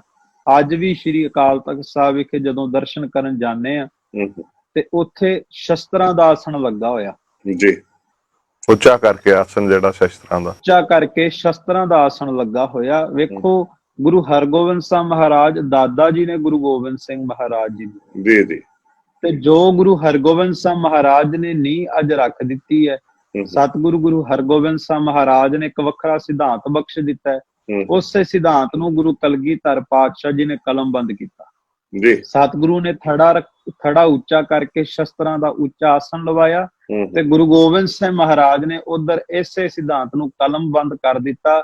ਜਿਤੇ ਸ਼ਸਤਰ ਨਾਮੰ ਨਮਸਕਾਰ ਤਾਮੰ, ਜਿਤੇ ਅਸਤਰ ਭੇਯੰ ਨਮਸਕਾਰ ਤੇਯੰ, ਕਿ ਜਿਤਨੇ ਵੀ ਸ਼ਸਤਰ ਨੇ ਉਹਨਾਂ ਨੂੰ ਸਾਡੀ ਸਦਾ ਨਮਸਕਾਰ ਹੈ। ਅਸ ਕਿਰਪਾਨ ਖੰਡੋ ਖੜਗ ਤੁਪਕ ਤਬਰ ਅਰ ਤੀਰ, ਸੈਫ ਸਰੋਹੀ ਸਾਥੀ ਯਹੀ ਹਮਾਰੇ ਪੀਰ। ਇਹ ਮੈਂ ਸਮਝਦਾ ਗੁਰੂ ਸਾਹਿਬ ਜੀ ਦੀ ਇਹ ਪਰੰਪਰਾ ਦੀ ਆਰੰਭਤਾ ਸ੍ਰੀ ਅਕਾਲ ਤਖਤ ਸਾਹਿਬ ਜੀ ਦੇ ਇਸ ਪਾਵਨ ਅਸਥਾਨ ਤੋਂ ਹੋਈ। ਸੰਗਤ ਜੀ ਆਪਾਂ ਜਦ ਅੱਜ ਵੀ ਸ੍ਰੀ ਅਕਾਲ ਤਖਤ ਸਾਹਿਬ ਜੀ ਦੇ ਉੱਪਰ ਜਾ ਕੇ ਨਮਸਕਾਰ ਕਰਦੇ ਹਾਂ ਸਾਹਿਬ ਸ੍ਰੀ ਗੁਰੂ ਗ੍ਰੰਥ ਸਾਹਿਬ ਜੀ ਨੂੰ, ਤੇ ਸਾਹਮਣੇ ਜੋ ਇੱਕ ਬੜਾ ਸੁਨਹਿਰੀ ਪੂਰਾ ਆਸੇ ਪਾਸੇ ਉਸ ਨੂੰ ਕਵਰ ਕੀਤਾ ਗਿਆ ਤੇ ਉਹਦੇ ਵਿੱਚ ਸ਼ਸਤਰ ਸਜਾਏ ਜਾਂਦੇ ਨੇ। ਉਹ ਉੱਚਾ ਥੜਾ ਸਾਹਿਬ ਜਿਹੜਾ ਉਹ ਉੱਥੇ ਸ਼ਸਤਰ ਸੁਭਾਇਮਾਨ ਨੇ। ਇਹ ਸਤਿਗੁਰ ਸੱਚੇ ਪਾਤਸ਼ਾਹ ਜੀ ਨੇ, ਮੈਂ ਸਮਝਦਾ ਸ਼ਸਤਰਾਂ ਦਾ ਸਤਿਕਾਰ ਜਿਹੜਾ ਉਸ ਤੋਂ ਹੀ ਆਰੰਭ ਹੋ ਗਿਆ, ਜਿਹੜਾ ਕਿ ਅੱਜ ਤੱਕ ਪੰਥ ਉਸ ਨੂੰ ਨਮਸਕਾਰ ਕਰਦਾ ਹੈ। ਜੀ ਭਾਈ ਸਾਹਿਬ ਜੀ ਮੈਂ ਬੇਨਤੀ ਕਰਾਂ ਕਿ ਵੇਖੋ ਜੇ ਆਪਾਂ ਸੱਚਮੁੱਚ ਗੁਰੂ ਸਾਹਿਬ ਦੇ ਸਿੱਖ ਹਾਂ ਤੇ ਗੁਰੂ ਸਾਹਿਬ ਦਾ ਜਿਹੜਾ ਹੁਕਮ ਹੁੰਦਾ ਕਿਸੇ ਇੱਕ ਸਮੇਂ ਦੇ, ਇੱਕ ਸਦੀ ਦੇ, ਇੱਕ ਸਾਲ ਦੇ ਅਧੀਨ ਨਹੀਂ ਹੁੰਦਾ ਜੀ। ਧੰਨ ਗੁਰੂ ਅਰਜਨ ਦੇਵ ਸੱਚੇ ਪਾਤਸ਼ਾਹ ਜੀ ਦੀ ਸ਼ਹਾਦਤ ਤੋਂ ਬਾਅਦ ਹੀ ਸਤਿਗੁਰੂ ਗੁਰੂ ਹਰਗੋਬਿੰਦ ਸਾਹਿਬ ਮਹਾਰਾਜ ਨੇ ਇਹ ਹੁਕਮ ਕਰ ਦਿੱਤਾ ਕਿ ਜੇ ਅੱਜ ਗੁਰੂ ਕੀ ਖੁਸ਼ੀ ਲੈਣੀ ਹੈ ਤੇ ਵਧੀਆ ਸ਼ਸਤਰ ਲਿਆਓ ਜੀ, ਘੋੜ ਸਵਾਰੀ ਸਿੱਖੋ, ਸ਼ਸਤਰ ਵਿਦਿਆ ਸਿੱਖੋ ਤੇ ਗੁਰੂ ਦੀ ਖੁਸ਼ੀਆਂ ਦੇ ਪਾਤਰ ਬਣੋ। ਪਰ ਮਾਫ ਕਰਨਾ ਕਿ ਅੱਜ ਵੇਖਣ ਵਿੱਚ ਆਉਂਦਾ ਵੀ ਉਹ ਜਿਹੜੇ ਸਤਿਗੁਰੂ ਦੇ ਹੁਕਮ ਸਨ ਉਹਨਾਂ ਤੋਂ ਕਿਤੇ ਨਾ ਕਿਤੇ ਮੁਨਕਰ ਹੁੰਦੇ ਜਾਂਦੇ। ਪਰ ਮੈਂ ਬੇਨਤੀ ਕਰਾਂ ਵੀ ਗੁਰੂ ਗ੍ਰੰਥ ਸਾਹਿਬ ਮਹਾਰਾਜ ਜੀ ਦੀ ਬਾਣੀ ਦਾ ਮੁੱਖ ਵਾਕ ਹੈ ਕਿ ਤੁਧਨੋ ਨੀਵਣ ਮੰਨਣ ਤੇਰਾ ਨਾਓ, ਸਾਚ ਭੇਟ ਬੈਸਣ ਕੋ ਥਾਓ। ਕਿ ਗੁਰੂ ਨੂੰ ਜਿਹੜੀ ਨਮਸਕਾਰ ਹੈ, ਗੁਰੂ ਦੀ ਗੱਲ ਨੂੰ ਮੰਨਣਾ ਤੇ ਇਹੋ ਸੱਚੀ ਭੇਟਾ ਹੈ ਗੁਰੂ ਨੂੰ ਦੇ। ਜਿੱਥੇ ਗੁਰੂ ਨੇ ਸਾਡੇ ਕੋਲੋਂ ਸੰਤ ਗੁਣ ਮੰਗਿਆ ਉੱਥੇ ਸਤਿਗੁਰੂ ਨੇ ਸਾਡੇ ਕੋਲੋਂ ਰਾਜ ਗੁਣ ਵੀ ਮੰਗਿਆ। ਭਾਵ ਜਿੱਥੇ ਮਹਾਰਾਜ ਨੇ ਇਹ ਕਿਹਾ ਕਿ ਹੱਥਾਂ ਦੇ ਵਿੱਚ ਅੰਮ੍ਰਿਤ ਵੇਲੇ ਬਾਣੀ ਦੀ ਪੋਥੀ ਪਕੜ ਕਰ, ਪੋਥੀ ਪਰਮੇਸ਼ਰ ਕਾ ਥਾਨ, ਬਾਣੀ ਦੀ ਪੋਥੀ ਪਕੜ ਕਰ ਤੂੰ ਸਿਮਰਨ ਕਰ, ਅਭਿਆਸ ਕਰ ਬਾਣੀ ਦਾ ਜੀ। ਆਪਣੇ ਅੰਦਰ ਮਨ ਦੇ ਵਿਕਾਰਾਂ ਨਾਲ ਜੰਗ ਛੇੜ ਕੇ ਤੇ ਮਨ ਦੇ ਵਿਕਾਰਾਂ ਨੂੰ ਜਿੱਤ। ਇਸ ਦੇਹੀ ਅੰਦਰ ਪੰਜ ਚੋਰ ਵਸੇ, ਕਾਮ ਕ੍ਰੋਧ ਲੋਭ ਮੋਹ ਹੰਕਾਰਾ, ਇਹਨਾਂ ਨੂੰ ਜਿੱਤ। ਜਦੋਂ ਹਰਮੰਦਰ ਸਾਹਿਬ ਆਵੇਂ ਤੇ ਇਹ ਸਿੱਖਿਆ ਲਵੀ ਕਿ ਹਰਮੰਦਰ ਇਹੋ ਸਰੀਰ ਹੈ, ਗਿਆਨ ਰਤਨ ਪ੍ਰਗਟ ਹੋਏ। ਜਦੋਂ ਹਰਮੰਦਰ ਸਾਹਿਬ ਆਵੇਂ ਤੇ ਇਹ ਮਨ ਵਿੱਚ ਭਾਵਨਾ ਹੋਵੇ ਕਿ ਮੈਂ ਇਸ ਹਰਮੰਦਰ ਦੇ ਅੰਦਰ ਹੋਵਾਂ ਤੇ ਇਹ ਹਰਮੰਦਰ ਮੇਰੇ ਅੰਦਰ ਹੋਵੇ। ਵੀ ਜਦੋਂ ਮੈਂ ਇਸ ਹਰਮੰਦਰ ਸਾਹਿਬ ਦੇ ਅੰਦਰ ਜਾਵਾਂ ਤੇ ਇਹ ਹਰਮੰਦਰ ਦੀ ਉਹ ਮਰਿਆਦਾ ਮੇਰੇ ਅੰਦਰ ਚੱਲਣ ਲੱਗ ਪਵੇ। ਜਿਵੇਂ ਸੱਚਖੰਡ ਸ੍ਰੀ ਹਰਮੰਦਰ ਸਾਹਿਬ ਵਿਖੇ ਹਰ ਵਕਤ ਸਿਮਰਨ ਬਾਣੀ ਦਾ ਅਭਿਆਸ ਚੱਲਦਾ ਹੈ, ਉਵੇਂ ਤੇਰੇ ਅੰਦਰ ਵੀ ਹਰਮੰਦਰ ਬਣ ਜਾਵੇ। ਤੇ ਜਦੋਂ ਹਰਮੰਦਰ ਸਾਹਿਬ ਤੋਂ ਨਮਸਕਾਰ ਕਰਕੇ ਗੁਰੂ ਕਾ ਸਿੱਖ ਬਾਹਰ ਆਵੇ, ਲਾਚੀ ਬੇਰੀ ਤੋਂ ਬਾਹਰ ਆਉਣ ਲੱਗਿਆ ਸ਼੍ਰੀ ਅਕਾਲ ਤਖਤ ਸਾਹਿਬ ਜੀ ਵਿਖੇ ਜਾ ਕੇ ਨਮਸਕਾਰ ਕਰੇ ਤੇ ਉੱਥੇ ਸੁਭਾਏਮਾਨ ਸ਼ਸਤਰਾਂ ਨੂੰ ਨਮਸਕਾਰ ਕਰਕੇ ਤੇ ਫਿਰ ਇਹ ਤਣ ਤੇ ਵੀ ਸ਼ਸਤਰ ਧਾਰ ਲਵੇ ਤੇ ਹੱਕ ਸੱਚ ਲਈ, ਜ਼ੁਲਮ ਦੇ ਖਿਲਾਫ ਲੜਨ ਲਈ ਤਿਆਰ ਹੋ ਜਾਵੇ। ਬਿਲਕੁਲ ਸਤਿਗੁਰੂ ਦੇ ਜਿਹੜੇ ਬਚਨ ਨੇ ਉਹ ਦੋਵੇਂ ਗੁਣ ਹੋਣੇ ਚਾਹੀਦੇ ਅੱਜ ਵੀ ਸਾਡੇ ਕੋਲ। ਜੀ ਜੀ, ਗੁਰੂ ਸਾਹਿਬ ਜੀ ਨੇ ਦੋਨੋਂ ਹੀ ਬਖਸ਼ਿਸ਼ਾਂ ਕੀਤੀਆਂ ਨੇ ਤੇ ਇਹਨਾਂ ਦੋਨਾਂ ਦਾ ਸੁਮੇਲ ਹੀ ਜਿਹੜਾ ਵਾ ਉਹ ਖਾਲਸੇ ਦੇ ਰੂਪ ਦੇ ਵਿੱਚ ਗੁਰੂ ਕਲਗੀਧਰ ਪਾਤਸ਼ਾਹ ਜੀ ਨੇ ਉਸ ਨੂੰ ਇੱਕ ਪ੍ਰਤੱਖ ਪ੍ਰਗਟ ਹੀ ਕਰ ਦਿੱਤਾ। ਪ੍ਰਗਟਿਓ ਖਾਲਸਾ ਪਰਮਾਤਮ ਕੀ ਮੌਜ, ਤੇ ਪਰਮਾਤਮ ਦੀ ਮੌਜ ਵਰਤੀ ਕਿਵੇਂ ਹੈ, ਉਹ ਖੰਡੇ ਦੇ ਰਾਹੀਂ ਉਹ ਵਰਤੀ ਤੇ ਖੰਡੇ ਦੀ ਧਾਰ ਦੇ ਵਿੱਚੋਂ ਮਹਾਰਾਜ ਨੇ ਖਾਲਸਾ ਪ੍ਰਗਟ ਕੀਤਾ। ਜੀ ਭਾਈ ਸਾਹਿਬ ਜੀ, ਹੁਣ ਵੇਖੋ ਸਤਿਗੁਰੂ ਨੇ ਅਕਾਲ ਬੁੰਗਾ ਸਿਰਜਿਆ ਜਿਸ ਨੂੰ ਆਪਾਂ ਸ਼੍ਰੀ ਅਕਾਲ ਤਖਤ ਸਾਹਿਬ ਕਹਿੰਦੇ ਆ। ਇਤਿਹਾਸ ਦੇ ਵਿੱਚ ਸ਼ਬਦ ਅਕਾਲ ਬੁੰਗਾ ਆਉਂਦਾ ਕਿਉਂਕਿ ਮਹਾਰਾਜ ਨੇ ਇੱਕ ਬੁੰਗਾ ਤਿਆਰ ਕੀਤਾ, ਇੱਕ ਥੜਾ ਤਿਆਰ ਕੀਤਾ। ਤੇ ਜਿਹੜਾ ਤਖਤ ਸ਼ਬਦ ਹੈ ਇਹ ਅਰਬੀ ਤੇ ਫਾਰਸੀ ਭਾਸ਼ਾ ਦਾ ਸ਼ਬਦ ਹੈ ਤਖਤ। ਇਹਦਾ ਭਾਵ ਹੁੰਦਾ ਕਿ ਜਿਸ ਆਸਣ ਦੇ ਉੱਤੇ ਰਾਜਾ ਜਾਂ ਬਾਦਸ਼ਾਹ ਬੈਠ ਕਰਕੇ ਆਪਣੀ ਤਾਕਤ ਦਾ ਪ੍ਰਦਰਸ਼ਨ। ਦੂਸਰਾ ਸ਼ਬਦ ਆਪਾਂ ਇੱਕ ਸਿੰਘਾਸਣ ਵਰਤਦੇ ਹਾਂ। ਜਿਹੜਾ ਸਿੰਘਾਸਣ ਸ਼ਬਦ ਹੈ ਇਹਦਾ ਭਾਵ ਇਹ ਹੁੰਦਾ ਕਿ ਸਿੰਘ ਮਾਣੇ ਸ਼ੇਰ, ਤੇ ਸ਼ੇਰ ਆਪਣੇ ਆਪ ਦੇ ਵਿੱਚ ਜੰਗਲ ਦਾ ਸਭ ਤੋਂ ਤਾਕਤਵਰ ਜੀਵ ਹੈ। ਸ਼ੇਰ ਦੇ ਬੈਠਣ ਵਾਲਾ ਆਸਣ। ਹੁਣ ਜਿਹੜਾ ਗੁਰੂ ਹਰਗੋਬਿੰਦ ਸਾਹਿਬ ਮਹਾਰਾਜ ਸੱਚੇ ਪਾਤਸ਼ਾਹ ਨੇ ਤਖਤ ਤਿਆਰ ਕੀਤਾ ਹੈ ਜਾਂ ਸਿੰਘਾਸਣ ਤਿਆਰ ਕੀਤਾ, ਇਹਦੇ ਉੱਤੇ ਬੈਠ ਵੀ ਸ਼ੇਰ ਹੀ ਸਕਦਾ, ਕੋਈ ਦੂਸਰਾ ਨਹੀਂ ਬੈਠਦਾ। ਤੇ ਇੱਥੇ ਬੱਬਰ ਸ਼ੇਰ ਸਤਿਗੁਰੂ ਗੁਰੂ ਹਰਗੋਬਿੰਦ ਸਾਹਿਬ ਮਹਾਰਾਜ, ਪੰਜ ਪਿਆਲੇ ਪੰਜ ਪੀਰ, ਛਠਮ ਪੀਰ ਬੈਠਾ ਗੁਰ ਭਾਰੀ, ਅਰਜਨ ਕਾਇਆ ਪਲਟ ਕੈ ਮੂਰਤ ਹਰ ਗੋਬਿੰਦ ਸਵਾਰੀ। ਸਤਿਗੁਰੂ ਗੁਰੂ ਹਰਗੋਬਿੰਦ ਸਾਹਿਬ ਮਹਾਰਾਜ ਨੇ ਨਿਆਰਾਪਣ ਬਖਸ਼ਿਆ, ਇਹ ਤਖਤ ਬਖਸ਼ਿਆ ਜਿਸ ਤਖਤ ਦੇ ਉੱਤੋਂ ਅਕਾਲ ਪੁਰਖ ਦੇ ਰਾਜ ਦਾ ਪ੍ਰਦਰਸ਼ਨ ਹੋਵੇਗਾ। ਕਿਉਂਕਿ ਸੰਸਾਰ ਤੇ ਜਿੰਨੇ ਵੀ ਤਖਤ ਸਨ, ਦਿੱਲੀ ਦਾ ਤਖਤ ਸੀ, ਲਾਹੌਰ ਦਾ ਤਖਤ ਸੀ, ਜਾਂ ਜਿਤਨੇ ਵੀ ਕਿਲੇ ਸਨ, ਉਹਨਾਂ ਉੱਤੋਂ ਆਪਣੇ ਆਪਣੇ ਰਾਜ ਦਾ ਪ੍ਰਦਰਸ਼ਨ ਹੋ ਰਿਹਾ ਹੈ। ਆਪਣੇ ਆਪਣੇ ਰਾਜ ਦੀ ਗੱਲ ਚੱਲ ਰਹੀ ਹੈ ਜੀ, ਆਪਣੀ ਆਪਣੀ ਹਕੂਮਤ ਦੀ ਗੱਲ ਚੱਲ ਰਹੀ ਹੈ। ਪਰ ਸਮਾਂ ਆਉਣ ਤੋਂ ਬਾਅਦ ਉਹ ਤਖਤ ਢਹਿ ਢੇਰੀ ਹੋ ਜਾਣਗੇ। ਪਰ ਇਹ ਅਕਾਲ ਦਾ ਤਖਤ ਕਦੇ ਢਹਿ ਢੇਰੀ ਨਹੀਂ ਹੋਵੇਗਾ ਜੇ ਆਪਾਂ ਕਿਤੇ ਇਤਿਹਾਸ ਨੂੰ ਅਨੁਭਵ ਕਰੀਏ ਪ੍ਰੇਮ ਭਰੇ ਨੇਤਰਾਂ ਦੇ ਨਾਲ। ਤੇ ਵੇਖੋ ਇੱਕ ਪਾਸੇ ਲਾਲ ਕਿਲਾ ਵੀ ਹੈ, ਹੋਰ ਵੀ ਕਿਲੇ ਜਿਹੜੇ ਭਾਰਤ ਦੀ ਧਰਤੀ ਤੇ ਮੌਜੂਦ ਨੇ। ਜਿਸ ਵਕਤ ਲਾਲ ਕਿਲੇ ਦੇ ਉੱਤੇ ਬਾਦਸ਼ਾਹ ਬੈਠਦਾ ਹੋਵੇਗਾ ਉਹਦੇ ਨਾਮ ਦਾ ਡੰਕਾ ਵੱਜਦਾ ਹੋਵੇਗਾ, ਸਿਪਾਹੀ ਉਹਦੇ ਤਾਬਿਆ ਚੱਲਦੇ ਹੋਣਗੇ, ਸਿਜਦਾ ਕਰਦੇ ਹੋਣਗੇ, ਲੋਕ ਉਹਦੀ ਜੈ ਜੈਕਾਰ ਕਰਦੇ ਹੋਣਗੇ, ਨਰਸਿੰਘੇ ਪੂਰੇ ਜਾਂਦੇ ਹੋਣਗੇ। ਬਿਲਕੁਲ ਜਦੋਂ ਲਾਲ ਕਿਲੇ ਦੇ ਉੱਤੇ ਉਸ ਤਖਤ ਦੇ ਉੱਤੇ ਸੰਸਾਰਕ ਬਾਦਸ਼ਾਹ ਬੈਠਦਾ ਸੀ। ਪਰ ਇਹ ਭੂਪਤ ਸਭ ਦਿਵਸ ਚਾਰ ਕੇ, ਇਹ ਤੇ ਚਾਰ ਕੇ ਦਿਨਾਂ ਦੀ ਖੇਡ ਹੈ। ਅੱਜ ਉਸ ਲਾਲ ਕਿਲੇ ਨੂੰ ਕੇਵਲ ਪਿਕਨਿਕ ਸਪੋਟ ਬਣਾ ਕੇ ਰੱਖ ਦਿੱਤਾ, ਉਹ ਤਖਤ ਨਹੀਂ ਰਿਹਾ। ਪਰ ਜਿਹੜਾ ਤਖਤ ਸਤਿਗੁਰੂ ਗੁਰੂ ਹਰਗੋਬਿੰਦ ਸਾਹਿਬ ਮਹਾਰਾਜ ਨੇ ਤਿਆਰ ਕੀਤਾ, ਦੀਨ ਦੁਨੀ ਦਾ ਪਾਤਸ਼ਾਹ, ਪਾਤਸ਼ਾਹਾਂ ਪਾਤਸ਼ਾਹ ਅਡੋਲਾ, ਜਿਹਨੂੰ ਕੋਈ ਡੁਲਾ ਨਹੀਂ ਸਕਦਾ, ਉਸ ਤਖਤ ਦੇ ਉੱਤੇ ਅੱਜ ਵੀ ਜੇ ਜਾ ਕੇ ਪ੍ਰੇਮ ਨਾਲ ਦਰਸ਼ਨ ਕਰੀਏ ਤੇ ਅੱਜ ਵੀ ਗੁਰੂ ਗ੍ਰੰਥ ਸਾਹਿਬ ਮਹਾਰਾਜ ਸੱਚੇ ਪਾਤਸ਼ਾਹ ਦੇ ਰੂਪ ਦੇ ਵਿੱਚ ਜਦੋਂ ਸਤਿਗੁਰੂ ਗੁਰੂ ਹਰਗੋਬਿੰਦ ਸਾਹਿਬ ਮਹਾਰਾਜ ਮੇਰੀ ਪੀਰੀ ਦੇ ਮਾਲਕ ਬੰਦੀ ਛੋੜ ਸਤਿਗੁਰੂ ਸ਼੍ਰੀ ਕੋਠਾ ਸਾਹਿਬ ਜੀ ਦੇ ਪਾਵਨ ਪਵਿੱਤਰ ਸਥਾਨ ਤੋਂ ਬਾਹਰ ਨਿਕਲਦੇ, ਨਗਾਰੇ ਤੇ ਚੋਟ ਅੱਜ ਵੀ ਪੈਂਦੀ। ਅੱਜ ਵੀ ਲੱਖਾਂ ਸੰਗਤਾਂ ਉੱਥੇ ਫੁੱਲ ਹੱਥਾਂ ਦੇ ਵਿੱਚ ਲੈ ਕਰਕੇ ਦੀਨ ਦੁਨੀ ਦੇ ਪਾਤਸ਼ਾਹ ਦੀ ਇੰਤਜ਼ਾਰ ਦੇ ਵਿੱਚ ਖੜੀਆਂ ਹੁੰਦੀਆਂ। ਅੱਜ ਵੀ ਚਾਂਦੀ ਦੇ ਚੋਬਾਂ ਲੈ ਕਰਕੇ ਗੁਰੂ ਕੇ ਸਿੱਖ ਉਸ ਸਤਿਗੁਰੂ ਸੱਚੇ ਪਾਤਸ਼ਾਹ ਦੀ ਤਾਬਿਆ ਚੱਲਿਆ ਕਰਦੇ। ਅੱਜ ਵੀ ਨਰਸਿੰਘੇ ਪੂਰੇ ਜਾਂਦੇ ਨੇ। ਅੱਜ ਵੀ ਉਹ ਦੀਨ ਦੁਨੀ ਦਾ ਪਾਤਸ਼ਾਹ, ਪਾਤਸ਼ਾਹਾਂ ਪਾਤਸ਼ਾਹ ਅਡੋਲਾ ਸੋਨੇ ਦੀ ਪਾਲਕੀ ਦੇ ਵਿੱਚ ਸੁਭਾਏਮਾਨ ਹੋ ਕਰਕੇ ਜਦੋਂ ਸੱਚਖੰਡ ਸ੍ਰੀ ਹਰਿਮੰਦਰ ਸਾਹਿਬ ਜੀ ਵਿਖੇ ਜਾ ਕਰਕੇ ਆਪਣੇ ਸਿੰਘਾਸਣ ਤੇ ਬਿਰਾਜਮਾਨ ਹੁੰਦਾ, ਤੇ ਅੱਜ ਵੀ ਇਹ ਗੱਲ ਕਹੀ ਜਾਂਦੀ ਹੈ ਕਿ ਇੱਕ ਅਰਦਾਸ ਭਾਟ ਕੀਰਤ ਕੀ ਗੁਰੂ ਰਾਮਦਾਸ ਰਾਖੋ ਸ਼ਰਨ ਆਏ। ਇਹ ਤਖਤ ਕਾਲ ਦਾ ਨਹੀਂ, ਇਹ ਤਖਤ ਹੈ ਉਸ ਅਕਾਲ ਦਾ। ਬਿਲਕੁਲ। ਸੱਚਾ ਤੁਧ ਤਖਤ ਸ਼ੇਰ ਸ਼ਾਹਾਂ ਪਾਤਸ਼ਾਹ ਨੇਚਲ ਚੌਰ ਛੱਤ, ਉਸ ਸੱਚੇ ਤਖਤ ਦੀ ਗੱਲ ਹੈ। ਤੇ ਇਹ ਸਤਿਗੁਰ ਸੱਚੇ ਪਾਤਸ਼ਾਹ ਜੀ ਨੇ ਇਹ ਕਿਰਪਾ ਕੀਤੀ, ਇਹ ਖੇਡ ਰਚਾਈ ਹੈ ਸ਼੍ਰੀ ਅੰਮ੍ਰਿਤਸਰ ਸਾਹਿਬ ਦੀ ਧਰਤੀ ਦੇ ਉੱਤੇ। ਤੇ ਇਹ ਤਖਤ ਸਿਰਫ ਇੱਕ ਇੱਟਾਂ ਤੇ ਗਾਰੇ ਦਾ ਤਖਤ ਨਹੀਂ ਹੈ, ਇਹ ਸਦੀਵੀ ਤੇ ਜਿਹਦੀ ਸਿਰਜਣਾ ਦੇ ਵਾਸਤੇ ਵੇਖੋ ਬ੍ਰਹਮ ਗਿਆਨੀ ਸਤਿਗੁਰ ਸੱਚੇ ਪਾਤਸ਼ਾਹ ਜੀ ਨੇ ਆਪ ਹੱਥੀਂ ਸੇਵਾ ਕੀਤੀ ਤੇ ਦੋ ਬ੍ਰਹਮ ਗਿਆਨੀ ਜਿਹੜੇ ਨੇ ਉਹਨਾਂ ਨੂੰ ਨਾਲ ਜੋੜ ਕੇ ਤੇ ਫਿਰ ਇਹ ਉਹ ਤਖਤ ਸਿਰਜਿਆ ਤੇ ਉਹਨੂੰ ਅਕਾਲ ਦਾ ਤਖਤ ਕਹਿ ਦਿੱਤਾ ਹੈ। ਇਹ ਕਾਲ ਤੋਂ ਰਹਿਤ ਹੈ, ਇਹ ਸਦਾ ਹੀ ਸਦਾ ਇੱਥੋਂ ਅਗਵਾਈ ਜਿਹੜੀ ਹੈ ਪੰਥ ਪ੍ਰਾਪਤ ਕਰਦਾ ਰਹੇਗਾ। ਜੀ ਭਾਈ ਸਾਹਿਬ ਜੀ। ਕਿਉਂਕਿ ਵੇਖੋ ਜਿਵੇਂ ਆਪ ਜੀ ਨੇ ਸ਼ਬਦ ਵਰਤੇ ਕਿ ਇੱਟਾਂ ਤੇ ਗਾਰਾਂ ਦਾ ਤਖਤ ਨਹੀਂ, ਇਹ ਇੱਕ ਸੋਚ ਹੈ ਜੀ। ਸਤਿਗੁਰੂ ਗੁਰੂ ਹਰਗੋਬਿੰਦ ਸਾਹਿਬ ਮਹਾਰਾਜ ਸੱਚੇ ਪਾਤਸ਼ਾਹ ਜੀ ਦੀ ਅਗੰਮੀ ਸੋਚ, ਜਿਹੜੇ ਤਖਤ ਤੋਂ ਇਹ ਆਵਾਜ਼ ਨਿਕਲਦੀ ਹੈ ਕਿ ਹਮ ਰਾਖਤ ਪਾਤਸ਼ਾਹੀ ਦਾਵਾ ਜਾਂ ਇਤਕੋ ਜਾਂ ਅਗਲੋ ਪਾਵਾ। ਹੁਣ ਇਹ ਸ਼ਬਦ ਬੜੇ ਸੁਣਨ ਵਾਲੇ ਵੀ ਜਾਂ ਇਤਕੋ ਤੇ ਜਾਂ ਅਗਲੋ ਪਾਵਾ, ਕਿਉਂਕਿ ਤਖਤ ਅਕਾਲ ਦਾ, ਲੋਕ ਤੇ ਪਰਲੋਕ ਦਾ ਤਖਤ ਹੈ, ਕੇਵਲ ਲੋਕ ਦਾ ਤਖਤ ਨਹੀਂ ਜੀ। ਸੰਸਾਰ ਤੇ ਜਾਂ ਲੋਕ ਦੇ ਤਖਤ ਮਿਲਦੇ ਨੇ, ਪਰਲੋਕ ਦਾ ਤਖਤ ਨਹੀਂ ਮਿਲਦਾ, ਪਰ ਇਹ ਤਖਤ ਲੋਕ ਤੇ ਪਰਲੋਕ ਦੋਵਾਂ ਦਾ ਹੀ ਤਖਤ ਹੈ ਜੀ।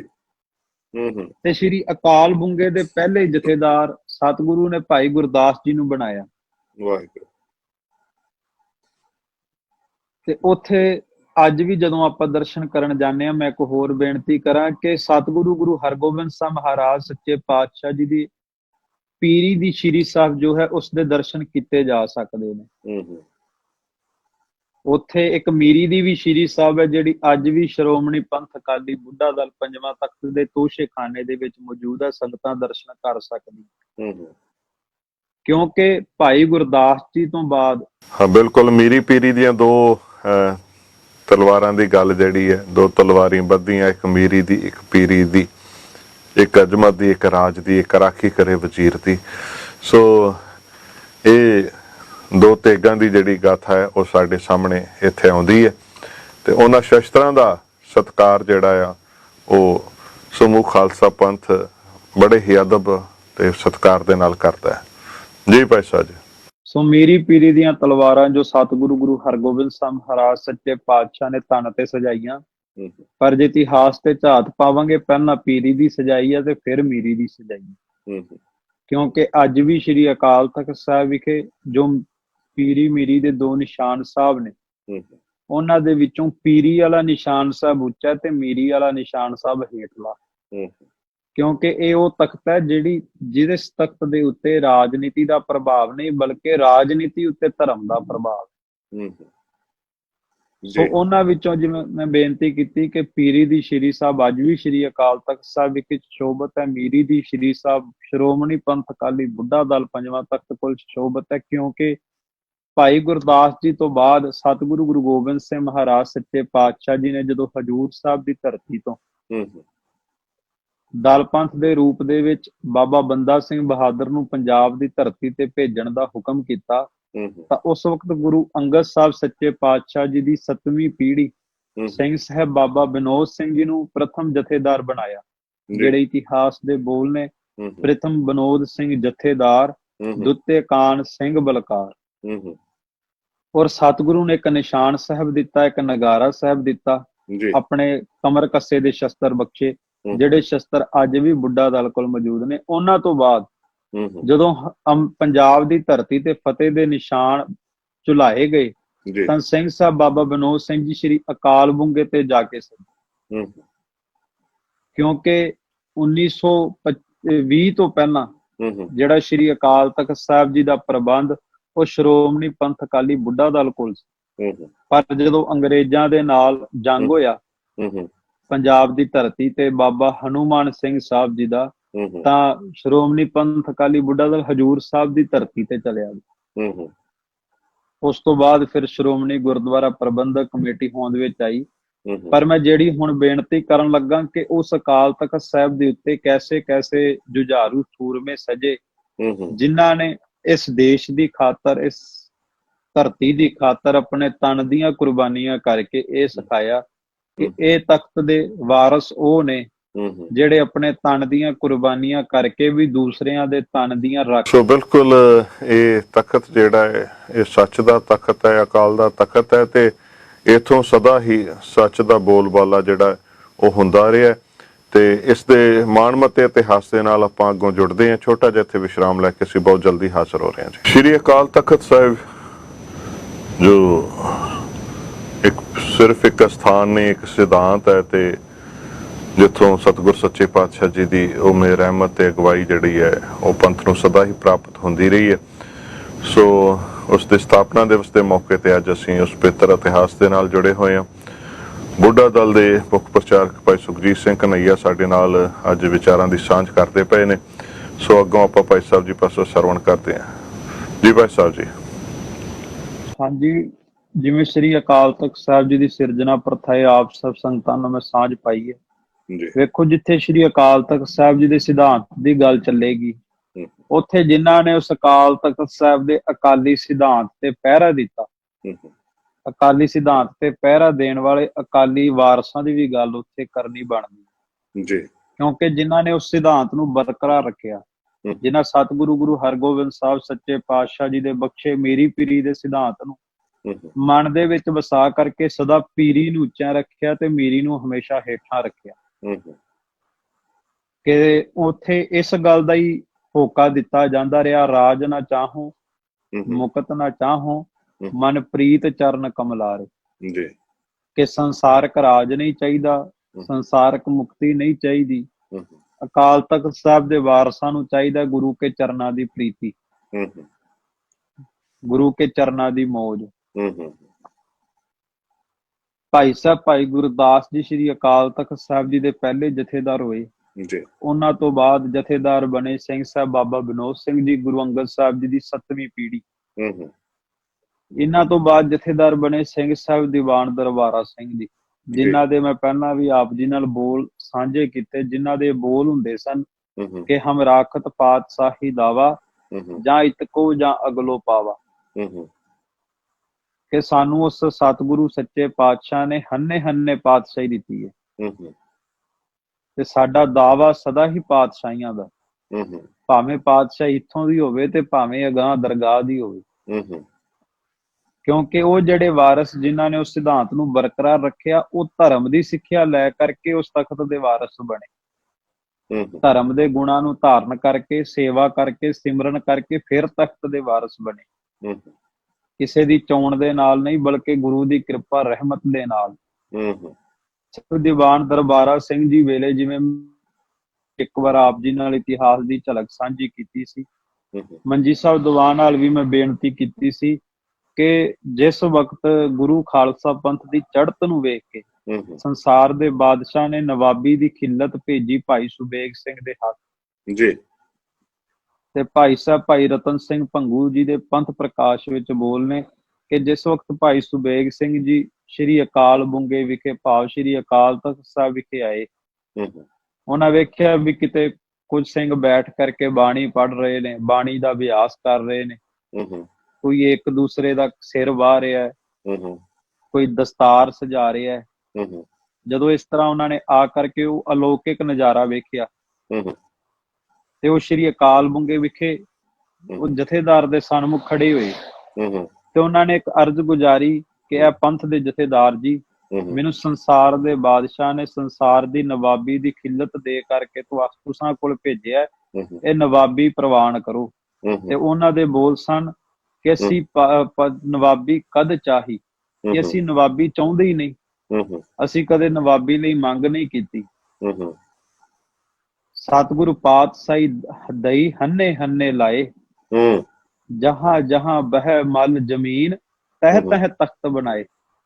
ਸਿੰਘ ਸਾਹਿਬ ਦੀਵਾਨ ਦਰਬਾਰਾ ਸਿੰਘ ਕਹਿਣ ਲੱਗੇ ਸਾਨੂੰ ਤੇ ਹੰਨੇ ਹੰਨੇ ਪਾਤਸ਼ਾਹੀ ਦਿੱਤੀ ਹੈ। ਹੰਨੇ ਹੰਨੇ ਦਾ ਮਤਲਬ ਸੀ ਵੀ ਸਾਡੀ ਪਾਤਸ਼ਾਹੀ ਤੇ ਘੋੜਿਆਂ ਦੀਆਂ ਕਾਠੀਆਂ ਤੇ ਹੀ ਹੈ, ਜਿੱਥੇ ਜਿੱਥੇ ਵੀ ਗੁਰੂ ਕਾ ਸਿੰਘ ਜਾ ਕਰਕੇ ਜ਼ਮੀਨ ਮੱਲ ਕੇ ਬਹਿ ਜਾਵੇ, ਗੁਰੂ ਕੇ ਸਿੰਘ ਦਾ ਤਖਤ ਤੇ ਉੱਥੇ ਹੀ ਤਿਆਰ ਹੋ ਜਾਂਦਾ। ਭਾਵ ਕਿ ਇੱਕ ਆਜ਼ਾਦੀ ਦਾ ਸੰਕਲਪ ਸੀ, ਉਹਨਾਂ ਦੀ ਸੋਚ ਆਜ਼ਾਦ ਸੀ ਜੀ। ਤੇ ਜਿਹਦੀ ਸੋਚ ਆਜ਼ਾਦ ਹੋਵੇ ਉਹ ਖੁਦ ਸ਼ਖਸ ਵੀ ਆਜ਼ਾਦ ਹੁੰਦਾ ਹੈ। ਪਰ ਮਾਫ ਕਰਿਓ, ਜੇ ਸੋਚ ਗੁਲਾਮ ਹੋ ਜਾਵੇ ਤੇ ਜਿਤਨੀ ਮਰਜ਼ੀ ਵਾਰ ਆਜ਼ਾਦੀ ਮਿਲ ਜਾਵੇ, ਬੰਦਾ ਕਦੇ ਆਜ਼ਾਦ ਨਹੀਂ ਹੁੰਦਾ, ਕਿਉਂਕਿ ਅਸਲ ਦੇ ਵਿੱਚ ਸਾਡੀ ਸੋਚ ਗੁਲਾਮ ਹੈ ਕਿ ਆਜ਼ਾਦ ਹੈ, ਇਹ ਵੇਖਣਾ ਪਵੇਗਾ। ਤੇ ਸੋਚ ਆਜ਼ਾਦ ਉਦੋਂ ਹੁੰਦੀ ਹੈ ਜਦੋਂ ਬੰਦਾ ਪੀਰੀ ਦਾ ਧਾਰਨੀ ਹੋ ਜਾਵੇ। ਸੋਚ ਆਜ਼ਾਦ ਉਦੋਂ ਹੁੰਦੀ ਹੈ ਜਦੋਂ ਗੁਰਬਾਣੀ ਦੀ ਗੁੜਤੀ ਮਿਲ ਜਾਵੇ। ਸਿੰਘ ਸਾਹਿਬ ਦੀਵਾਨ ਦਰਬਾਰਾ ਸਿੰਘ ਨੇ ਕਿਹਾ ਵੀ ਸਾਡੀ ਪਾਤਸ਼ਾਹੀ ਤੇ ਹੰਨੇ ਹੰਨੇ ਆ, ਜਿੱਥੇ ਵੀ ਗੁਰੂ ਕਾ ਸਿੰਘ ਜ਼ਮੀਨ ਮੱਲ ਕੇ ਬਹਿ ਜਾਵੇ ਉੱਥੇ ਹੀ ਤਖਤ ਬਣਾ ਲੈਂਦਾ। ਹੁਣ ਤਖਤ ਦਾ ਭਾਵ ਜਿਵੇਂ ਮੈਂ ਪਹਿਲਾਂ ਵੀ ਸਾਂਝਾ ਕੀਤਾ ਕਿ ਅਥਾਰਟੀ ਹੈ। ਬਿਲਕੁਲ, ਤਖਤ ਉਹ ਹੈ ਜਿੱਥੋਂ ਹੱਕ ਸੱਚ ਦੇ ਲਈ ਆਵਾਜ਼ ਉਠਾਈ ਜਾਵੇ, ਜ਼ਾਲਮ ਦੇ ਖਿਲਾਫ ਲੜਿਆ ਜਾਵੇ, ਤੇ ਸੱਚ ਜਿਹੜਾ ਗੁਰੂ ਕਾ ਸਿੰਘ ਹੋਵੇ, ਉਹਦੇ ਸਾਹਮਣੇ ਕਿਸੇ ਦੇ ਨਾਲ ਜ਼ੁਲਮ ਹੁੰਦਾ ਹੋਵੇ ਤੇ ਸਿੰਘ ਉੱਥੇ ਆਪਣੀ ਸ਼ਮਸ਼ੀਰ ਦੇ ਜ਼ੋਰ ਦੇ ਨਾਲ ਉਹਦੀ ਰਾਖੀ ਜ਼ਰੂਰ ਕਰਦਾ। ਇਸੇ ਕਰਕੇ ਉਹਨਾਂ ਦੇ ਬੋਲ ਸਨ ਕਿ ਚੱਲਦੇ ਫਿਰਦੇ ਤਖਤ ਨੇ, ਚੱਲਦਾ ਵਹੀਰ, ਜਿਵੇਂ ਆਪਾਂ ਸ਼ਬਦ ਵਰਤਦੇ ਨੇ। ਸੋ ਇਹ ਚੱਲਦਾ ਵਹੀਰ ਜਿਹੜਾ ਖਾਲਸੇ ਦਾ ਜਿਹੜਾ ਇੱਕ ਰੁਤਬਾ, ਪਹਿਲਾਂ ਹਾਲਾਤਾਂ ਦੇ ਮੁਤਾਬਕ ਇਹ ਸਮਾਂ ਜਿਹੜਾ 18ਵੀਂ ਸਦੀ ਦੇ ਵਿੱਚ ਖਾਲਸੇ ਨੇ ਚੱਲਿਆ, ਤੇ ਉਹ ਜਿਹੜੀ ਪਰੰਪਰਾ ਸੀ ਸਾਡੀ, ਉਹ ਅੱਜ ਵੀ ਦਲ ਪੰਥਾਂ ਦੇ ਵਿੱਚ ਉਵੇਂ ਹੀ ਚੱਲਦੀ ਪਈ ਹੈ। ਇੱਕ ਜਿਹੜੀ ਗੱਲ ਬੜੀ ਇੱਥੇ ਸਾਹਮਣੇ ਆਉਂਦੀ ਹੈ ਕਿ ਜਦੋਂ ਜਥੇਦਾਰ ਜਿਹੜੇ ਹੁੰਦੇ ਸਨ, ਬੁੱਢਾ ਦਲ ਦਾ ਜਿਹੜਾ ਜਥੇਦਾਰ ਸੀ ਉਹੀ ਸ਼੍ਰੀ ਅਕਾਲ ਤਖਤ ਸਾਹਿਬ ਜੀ ਦਾ ਜਥੇਦਾਰ ਹੁੰਦਾ ਸੀ, ਕਿਉਂਕਿ ਬਾਬਾ ਵਿਨੋਦ ਸਿੰਘ ਜੀ ਜਦੋਂ ਗੁਰੂ ਕਲਗੀਧਰ ਪਾਤਸ਼ਾਹ ਜੀ ਨੇ ਭੇਜਿਆ, ਤੇ ਆਪਾਂ ਪਿੱਛੇ ਵੀ ਇਤਿਹਾਸ ਦੇ ਵਿੱਚ ਉਸ ਦਿਨ ਸਰਵਣ ਕੀਤਾ ਸੀ ਕਿ ਬਾਬਾ ਵਿਨੋਦ ਸਿੰਘ ਜੀ ਸ਼੍ਰੀ ਅਕਾਲ ਤਖਤ ਸਾਹਿਬ ਜੀ ਤੇ ਜਾ ਬਰਾਜੇ ਸਨ, ਤੇ ਉੱਥੋਂ ਇਹ ਪਰੰਪਰਾ ਜਿਹੜੀ ਚੱਲਦੀ ਆਈ ਹੈ। ਤੇ ਧਰਮ ਦਾ ਜਿਹੜਾ ਪਰਪੱਕਤਾ ਹੈ, ਮੈਂ ਸਮਝਦਾ ਕਿ ਉਹ ਬੜੀ ਵੱਡੀ ਹੈ। ਜੇ ਕਿਤੇ ਨਾ ਕਿਤੇ ਉਸ ਚੀਜ਼ ਦੀ ਥੋੜ੍ਹ ਮਹਿਸੂਸ ਹੁੰਦੀ ਹੈ, ਤਾਂ ਹੀ ਸਾਨੂੰ ਜਿਹੜੀਆਂ ਨੇ ਜਿਹੜੀ ਕਿਤੇ ਕੋਈ ਕਮਜ਼ੋਰੀ ਨਜ਼ਰ ਆਉਂਦੀ ਪਈ ਹੈ ਅਜੋਕੇ ਹਾਲਾਤਾਂ ਦੇ ਵਿੱਚ, ਜਦੋਂ ਸ਼੍ਰੀ ਅਕਾਲ ਤਖਤ ਸਾਹਿਬ ਜੀ ਦੀ ਪਿਛਲੇ ਸਮੇਂ ਦੇ ਵਿੱਚ ਜੋ ਇੱਥੋਂ ਦਾ ਪ੍ਰਬੰਧ ਜਿਵੇਂ ਚੱਲਦਾ ਰਿਹਾ, ਉਹਨਾਂ ਚੀਜ਼ਾਂ ਨੂੰ ਲੈ ਕੇ ਜਿਹੜੇ ਮਨਾਂ ਦੇ ਵਿੱਚ, ਸਿੱਖ ਮਨਾਂ ਦੇ ਵਿੱਚ ਕਿਤੇ ਨਾ ਕਿਤੇ ਜਿਹੜੀ ਠੇਸ ਪਹੁੰਚਦੀ ਹੈ, ਉਹਦਾ ਮੈਂ ਸਮਝਦਾ ਕਿ ਉਹ ਆਜ਼ਾਦ ਹਸਤੀ ਜਿਹੜੀ ਹੈ, ਉਹ ਵਾਲਾ ਜਿਹੜਾ ਕਨਸੈਪਟ ਸੀਗਾ ਸਾਡਾ, ਕਿ ਜਿਸ ਢੰਗ ਦੇ ਨਾਲ ਦਲ ਪੰਥ ਖੁੱਲਾ ਵਿਚਰਦਾ ਸੀ, ਕਿਸੇ ਦੇ ਅਧੀਨ ਨਹੀਂ ਸੀ, ਹਮ ਰਾਖਤ ਪਾਤਸ਼ਾਹੀ ਦਾਵਾ ਵਾਲੀ ਜਿਹੜੀ ਗੱਲ ਹੈ, ਹੁਣ ਜੋ ਹੈ ਉਹ ਕਮੇਟੀ ਦੇ ਨਿਯਮਾਂ ਦੇ ਹਿਸਾਬ ਦੇ ਨਾਲ ਜੋ ਕੰਮ ਚੱਲਦਾ ਹੈ ਸਾਰਾ ਸਿਸਟਮ, ਉਹਦੇ ਕਰਕੇ ਮੈਂ ਸਮਝਦਾ ਕਿਤੇ ਨਾ ਕਿਤੇ ਪੰਥ ਦੇ ਮਨ ਦੇ ਵਿੱਚ ਜਿਹੜੀ ਗੱਲ ਉਹ ਜ਼ਰੂਰ ਆਉਂਦੀ ਹੈ। ਜੀ ਭਾਈ ਸਾਹਿਬ ਜੀ। ਸੋ ਸਿੰਘ ਸਾਹਿਬ ਦੀਵਾਨ ਦਰਬਾਰਾ ਸਿੰਘ ਨੂੰ ਬਾਰ-ਬਾਰ ਜਦੋਂ ਸਿੰਘ ਨੇ ਬੇਨਤੀ ਕੀਤੀ ਕਿ ਇਸ ਨੂੰ ਪ੍ਰਵਾਨ ਕਰੋ, ਤੇ ਉਹਨਾਂ ਨੇ ਇਸ਼ਾਰਾ ਪੱਖਾ ਚੱਲ ਰਹੇ ਬਾਬਾ ਕਪੂਰ ਸਿੰਘ ਜੀ ਵੱਲ ਕੀਤਾ ਜੀ।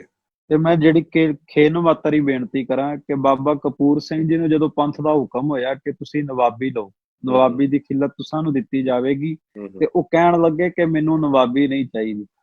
ਜਦੋਂ ਪੰਜ ਸਿੰਘਾਂ ਨੇ ਇਕੱਤਰਤ ਹੋ ਕੇ ਹੁਕਮ ਕਰਨ ਲੱਗੇ, ਤੇ ਕਹਿੰਦੇ ਇੱਕ ਸਿੰਘ ਬਾਣੀ ਪੜ੍ਹਦਾ ਸੀ, ਉਹ ਜਦੋਂ ਬਾਣੀ ਪੜ੍ਹ ਰਿਹਾ ਸੀ ਤੇ ਬਾਣੀ ਦੇ ਵਿੱਚੋਂ ਸ਼ਬਦ ਦੀ ਆਵਾਜ਼ ਆਈ, ਟਹਿਲ ਮਹਿਲ ਤਾਕੋ ਮਿਲੇ ਜਾ ਕੋ ਸਾਧ ਕਿਰਪਾ, ਕਿ ਜਿਹਦੇ ਉੱਤੇ ਗੁਰੂ ਕਿਰਪਾ ਕਰ ਦਵੇ ਉਹਦੇ ਉੱਤੇ ਬਖਸ਼ਿਸ਼ਾਂ ਹੁੰਦੀਆਂ ਨੇ, ਰਹਿਮਤਾਂ ਵਰਤਦੀਆਂ ਨੇ।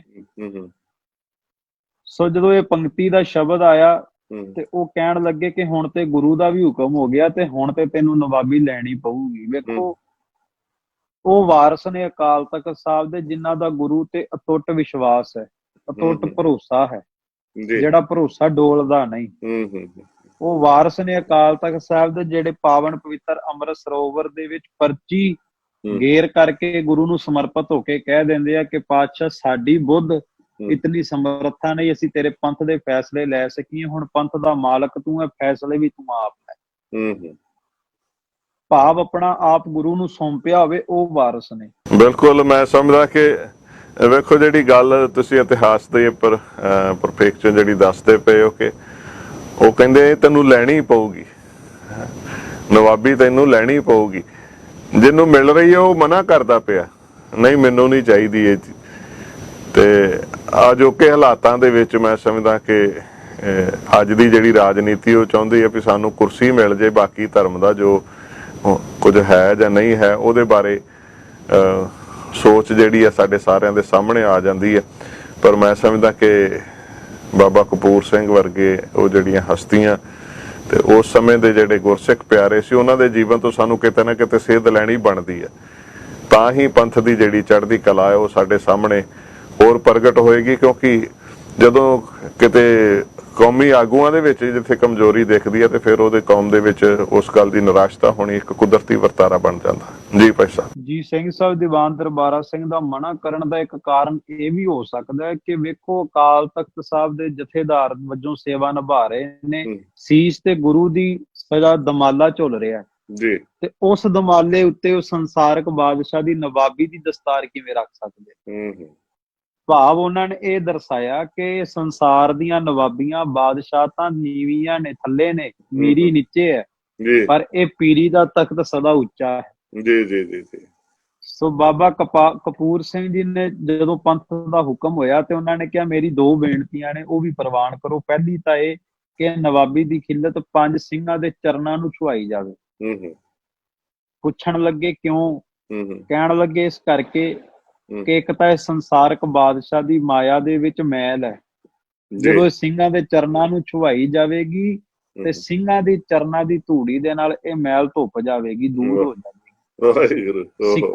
ਸਿੱਖਾਂ ਦੇ ਚਰਨਾਂ ਪ੍ਰਤੀ ਵੀ ਐਸਾ ਪ੍ਰੇਮ, ਗੁਰਸਿੱਖ ਦਾ ਗੁਰਸਿੱਖ ਪ੍ਰਤੀ ਐਸਾ ਪ੍ਰੇਮ, ਉਹ ਨੇ ਅਕਾਲ ਤਖਤ ਸਾਹਿਬ ਦੇ ਵਾਰਸ ਜਿਹੜੇ ਇੱਕ ਦੂਜੇ ਸਿੱਖ ਦੇ ਚਰਨਾਂ ਦੀ ਧੂੜੀ ਮੰਗਦੇ ਨੇ।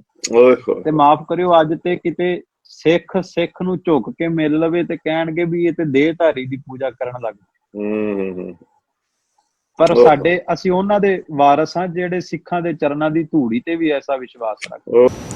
ਓਹੋ, ਬੜੀ ਵਾਕਮਾਲ ਗੱਲ ਹੈ, ਬਹੁਤ ਵਾਕਮਾਲ ਗੱਲ ਹੈ। ਵੇਖੋ ਇਹ ਪੰਥ ਦੇ ਵਿੱਚੋਂ ਮੈਂ ਸਮਝਦਾ ਇਹ ਬੜੀ ਵੱਡੀ ਇੱਕ ਘਾਟ ਜਿਹੜੀ ਪੈਦਾ ਹੋ ਰਹੀ ਹੈ ਤੇ ਪੈਦਾ ਕੀਤੀ ਜਾ ਰਹੀ ਹੈ। ਬਲਕਿ ਮੈਂ ਸਮਝਦਾ ਕਿ ਇਹ ਚਰਨ ਧੂੜੀ ਦਾ ਜਿਹੜਾ ਕਨਸੈਪਟ ਗੁਰੂ ਸਾਹਿਬ ਜੀ ਨੇ ਗੁਰਬਾਣੀ ਦੇ ਵਿੱਚ ਕਿੰਨੀ ਜਗ੍ਹਾ ਤੇ ਰੇਣ ਦੀ ਗੱਲ ਆਉਂਦੀ ਹੈ। ਰੇਣ ਜਿਹੜੀ ਹੈ ਚਰਨ ਧੂੜੀ ਤੇ ਪਰਥਾਏ ਮਹਾਰਾਜ ਬਚਨ ਵਰਤਦੇ ਨੇ।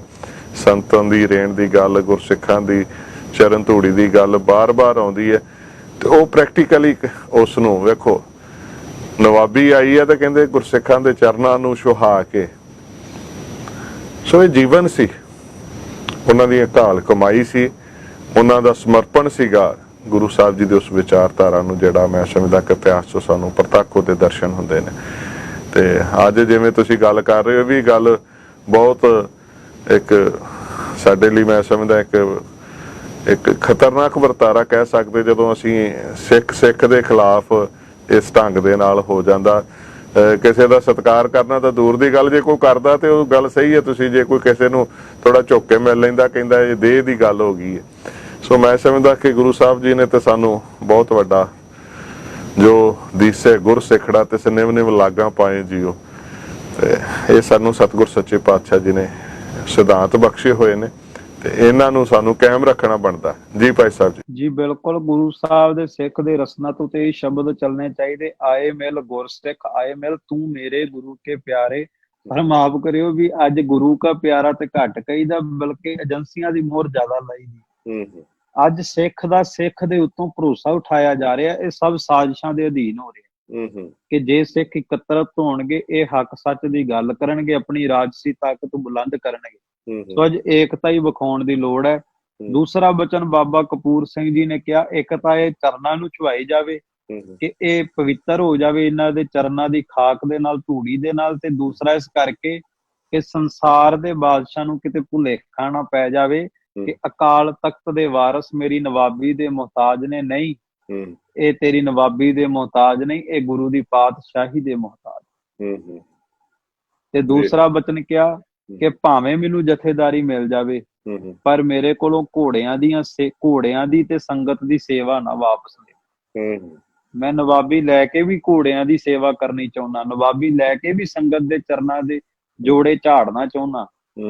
ਇਹ ਨੇ ਅਕਾਲ ਤਖਤ ਸਾਹਿਬ ਦੇ ਵਾਰਸ। ਬਿਲਕੁਲ, ਅੱਜ ਕੱਲ ਤਾਂ ਜੇ ਕਿਤੇ ਜੋੜੇ ਜੇ ਝਾੜਨ ਵੀ ਲੱਗ ਪੈਂਦੇ ਤੇ ਨਾਲ ਮੀਡੀਆ ਸੱਦ ਲਿਆ ਜਾਂਦਾ ਕਿ ਇਹਦੀਆਂ ਫੋਟੋਆਂ ਅਗਲੇ ਦਿਨ ਅਖਬਾਰ 'ਚ ਜ਼ਰੂਰ ਆ ਜਾਣ। ਸੋ ਇਹ ਚੀਜ਼ਾਂ ਜਿਹੜੀਆਂ ਨੇ ਇਹ ਸਾਨੂੰ ਇੱਕ ਜਿਹੜਾ ਨਿਮਾਣਾਪਣ ਉਹ ਸੱਚੀ ਮੁੱਚੀ ਅੰਦਰੋਂ ਹੋਏ ਤੇ ਫੇਰ ਹੀ ਗੱਲ ਬਣਦੀ ਹੈ। ਸੋ ਸਤਿਗੁਰ ਸੱਚੇ ਪਾਤਸ਼ਾਹ ਕਿਰਪਾ ਕਰਨ, ਕਿਉਂਕਿ ਸੁਧਾਈ ਉਹੀ ਕਰ ਸਕਦੇ ਨੇ। ਜੇ ਬੱਚੇ ਦੇ ਵਿੱਚ ਕੋਈ ਗਲਤੀ ਹੋਏ ਤੇ ਪਿਤਾ ਹੀ ਉਹਨਾਂ ਨੂੰ ਪਿਤਾ ਸਮਝਾਵੇਂਗੇ, ਗੁਰੂ ਸਾਹਿਬ ਬਖਸ਼ਿਸ਼ ਕਰਦੇ ਨੇ। ਸੋ ਅੱਗੋਂ ਆਪਾਂ ਸਰਵਣ ਕਰਦੇ ਹਾਂ ਭਾਈ ਸਾਹਿਬ ਭਾਈ ਸੁਖਜੀਤ ਸਿੰਘ ਕਨਈਆ ਜੀ। ਦੇਖਣ ਵਾਲੇ ਲੋਕ ਵੀ ਇਹ ਗੱਲ ਕਹਿੰਦੇ ਸਨ ਕਿ एक संसार के नवाब हैं जो अपने कार्य भी अपने सेवादारों से कराते हैं। ये एक ऐसा नवाब है जो घोड़े के कार्य भी अपने आप करता है। ਵੀ ਇੱਕ ਸੰਸਾਰ ਦੇ ਨਵਾਬ ਨੇ ਜਿਹੜੇ ਆਪਣੇ ਕੰਮ ਵੀ ਦੂਜਿਆਂ ਤੋਂ ਕਰਾਉਂਦੇ, ਤੇ ਇਹ ਅਕਾਲ ਤਖਤ ਸਾਹਿਬ ਦੇ ਵਾਰਿਸ ਉਹ ਨਵਾਬ ਬਾਬਾ ਕਪੂਰ ਸਿੰਘ ਜੀ ਜਿਹੜੇ ਸੰਗਤ ਦੀ ਸੇਵਾ ਨਿਤ ਨਵਾਬੀ ਦੀ ਪੋਸ਼ਾਕ ਪਾ ਕੇ ਕਰਦੇ। ਸੋ ਸਿੰਘ ਸਾਹਿਬ ਦੀਵਾਨ ਦਰਬਾਰਾ ਸਿੰਘ ਤੋਂ ਬਾਅਦ ਜਦੋਂ ਜਥੇਦਾਰ ਸਿੰਘ ਸਾਹਿਬ ਨਵਾਬ ਬਾਬਾ ਕਪੂਰ ਸਿੰਘ ਜੀ ਬਣੇ, ਸਿੰਘ ਸਾਹਿਬ ਜਥੇਦਾਰ ਨਵਾਬ ਕਪੂਰ ਸਿੰਘ ਜੀ ਤੋਂ ਬਾਅਦ ਜਥੇਦਾਰ ਸਿੰਘ ਸਾਹਿਬ ਬਾਬਾ ਜੱਸਾ ਸਿੰਘ ਜੀ ਆਹਲੂਵਾਲੀਆ,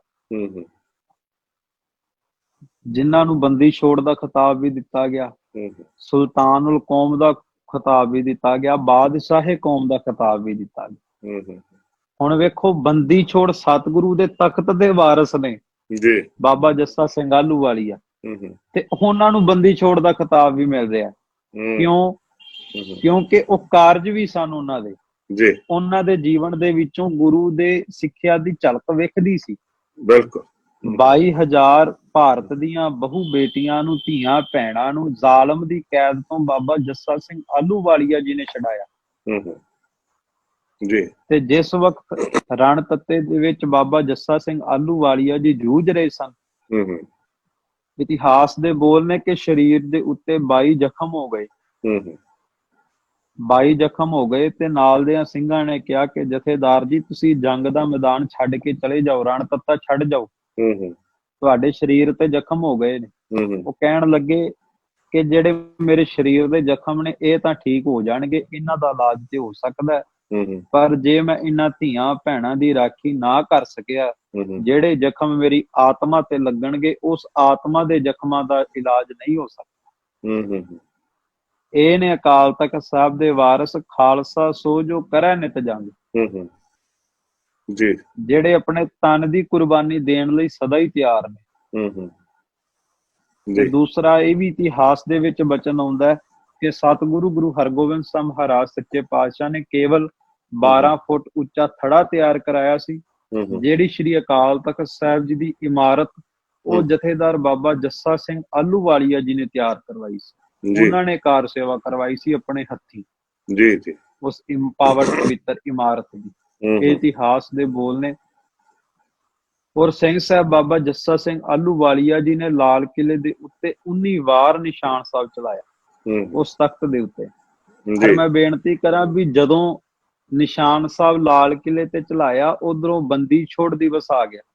ਹੁਣ ਵੇਖੋ ਵੀ ਰਾਜ ਨਾ ਚਾਹੂੰ ਮੁਕਤ ਨਾ ਚਾਹੂੰ ਮਨ ਪ੍ਰੀਤ ਚਰਨ ਕਮਲਾਰੇ, ਲਾਲ ਕਿਲੇ ਤੇ ਰਾਜ ਕਾਇਮ ਕੀਤਾ, ਬੰਦੀ ਛੋੜ ਦਿਵਸ ਆ ਗਿਆ। ਗੁਰੂ ਕੇ ਸਿੰਘ ਕਹਿਣ ਲੱਗੇ ਬੰਦੀ ਛੋੜ ਦਿਵਸ ਹੈ, ਇੱਧਰ ਲਾਲ ਕਿਲੇ ਨੂੰ ਜਿੱਤਿਆ, ਜਾਂ ਰਾਜ ਕਾਇਮ ਰਹੇਗਾ ਜਾਂ ਗੁਰੂ ਦੀ ਖੁਸ਼ੀ ਲੈ ਸਕਾਂਗੇ, ਕੀ ਕੀਤਾ ਜਾਵੇ। ਤੇ ਬਾਬਾ ਜੱਸਾ ਸਿੰਘ ਆਹਲੂਵਾਲੀਆ ਕਹਿਣ ਲੱਗੇ ਜਿਉਂ ਬਿੱਲੀ ਮਾਰੀ ਤਿਉਂ ਦਿੱਲੀ ਮਾਰੀ। ਕਹਿੰਦੇ ਦਿੱਲੀ ਤੇ ਇਸ ਤਰ੍ਹਾਂ ਹੈ ਖਾਲਸਾ ਜੀ, ਜਿਵੇਂ ਬਿੱਲੀ ਮਾਰ ਲਈਏ, ਇਹ ਦਿੱਲੀ ਦਾ ਰਾਜ ਤੇ ਫਿਰ ਕਾਇਮ ਕਰ ਲਵਾਂਗੇ। ਚਲੋ ਚੱਲ ਕੇ 6ਵੇਂ ਪਾਤਸ਼ਾਹ ਦੀ ਖੁਸ਼ੀਆਂ ਦੇ ਪਾਤਰ, ਰਹਿਮਤਾਂ ਦੇ ਪਾਤਰ ਬਣੀਏ। ਅੱਜ ਜੋੜ ਮੇਲਿਆਂ ਤੋਂ ਤੋੜਿਆ ਜਾ ਰਿਹਾ, ਅੱਜ ਗੁਰੂ ਕੇ ਇਤਿਹਾਸਕ ਸਥਾਨਾਂ ਤੋਂ ਤੋੜਿਆ ਜਾ ਰਿਹਾ। ਜੇ ਕਿਤੇ ਸਿੱਖ ਅੱਜ ਵਰਗੇ ਹੋਣ, ਵੈਸੇ ਤੇ ਉਹ ਸਿੱਖਾਂ ਦੇ ਚਰਨਾਂ ਦੀ ਧੂੜੀ ਵੀ ਅਸੀਂ ਨਹੀਂ, ਪਰ ਜੇ ਕਿਤੇ ਅੱਜ ਦੇ ਸਿੱਖ ਹੁੰਦੇ ਤੇ ਉਹਨਾਂ ਨੇ ਕਹਿਣਾ ਸੀ ਵੀ ਰਾਜ ਕਾਇਮ ਕਰ ਲਓ, ਕੋਈ ਨੀ, ਜੋੜ ਮੇਲਾ 2 ਦਿਨ ਬਾਅਦ ਮਨਾ ਲਾਂਗੇ।